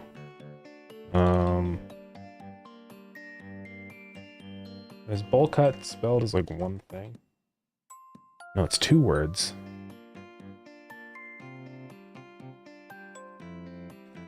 Everything's fine. We're all fine. Yeah. I am doing fine now. See what this epic bowl cut looks like.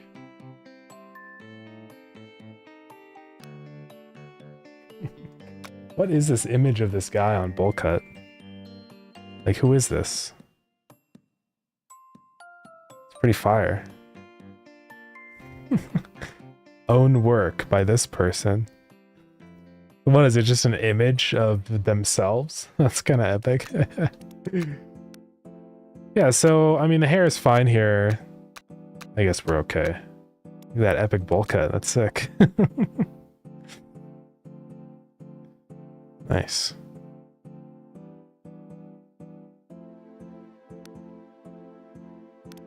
Well, bowl cuts still have like the little bit of the little notch right there or whatever, right? Oh, too close to the eye. Should be right there. Let's see what that looks like. Yeah, like that. There we go. Yeah, it's just because the hair is just pure red, and we need to go through and add in new colors and stuff. I could also potentially, like, add in some little, like, you know, like that. It probably won't look very good, though, because it's going to be darker than the skin is. Yeah, so it doesn't really work. So it'll be fine. Unless I wanted to go through and, like, add in some little lines and whatnot. But I just don't think anything I do will look quite right.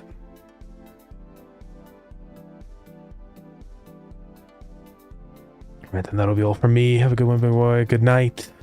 Yeah, it's super late for you. Sounds good. Thank you so much for coming in. I really appreciate it. Thank you for the follow and everything. But yeah. Have a good rest of your night. It's only 40 pixels. Yeah, there's really not a whole lot going on here. I don't... It's not a very large res sprite. But it's okay. It'll look normal once, you know, we change it to a real hair color. It's just because it's pure red. But yeah. One bluegill, sure.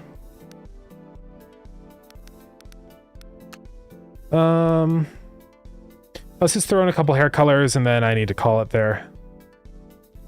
Oh man, it is already like super late. Okay. So hair colors. There's already a lot of preset ones that I have set for the customers right here. So I'm literally just going to copy all these. Boom. And then same with the skin colors right now. I'll add more because I want people to be able to be green and stuff, but yeah. Let's see, you're heading off too. Sounds good. Thank you so much for coming in, Dustin. I really appreciate it. Have a good rest of your night. Okay, so that's what it does when it resets and can't find stuff, so that's fine. So why is he freaking out? Oh, I know why he's freaking out.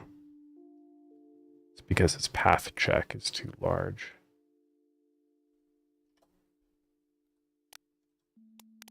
There we go. All right, cool. So we can set it to any one of these that we want.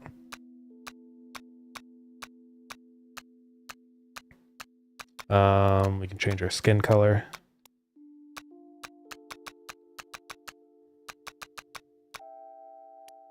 I think I have that one as just the regular default.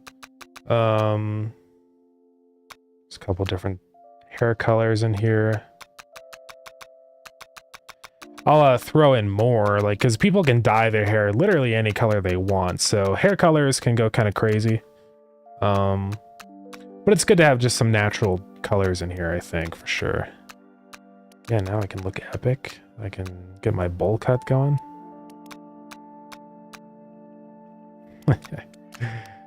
Pretty fire.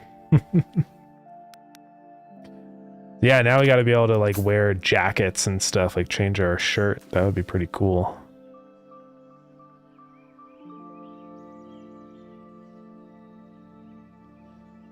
Yeah, anyways, we got it working. It saves even, like I can just close out of the game and should retain my bowl cut. So let's see.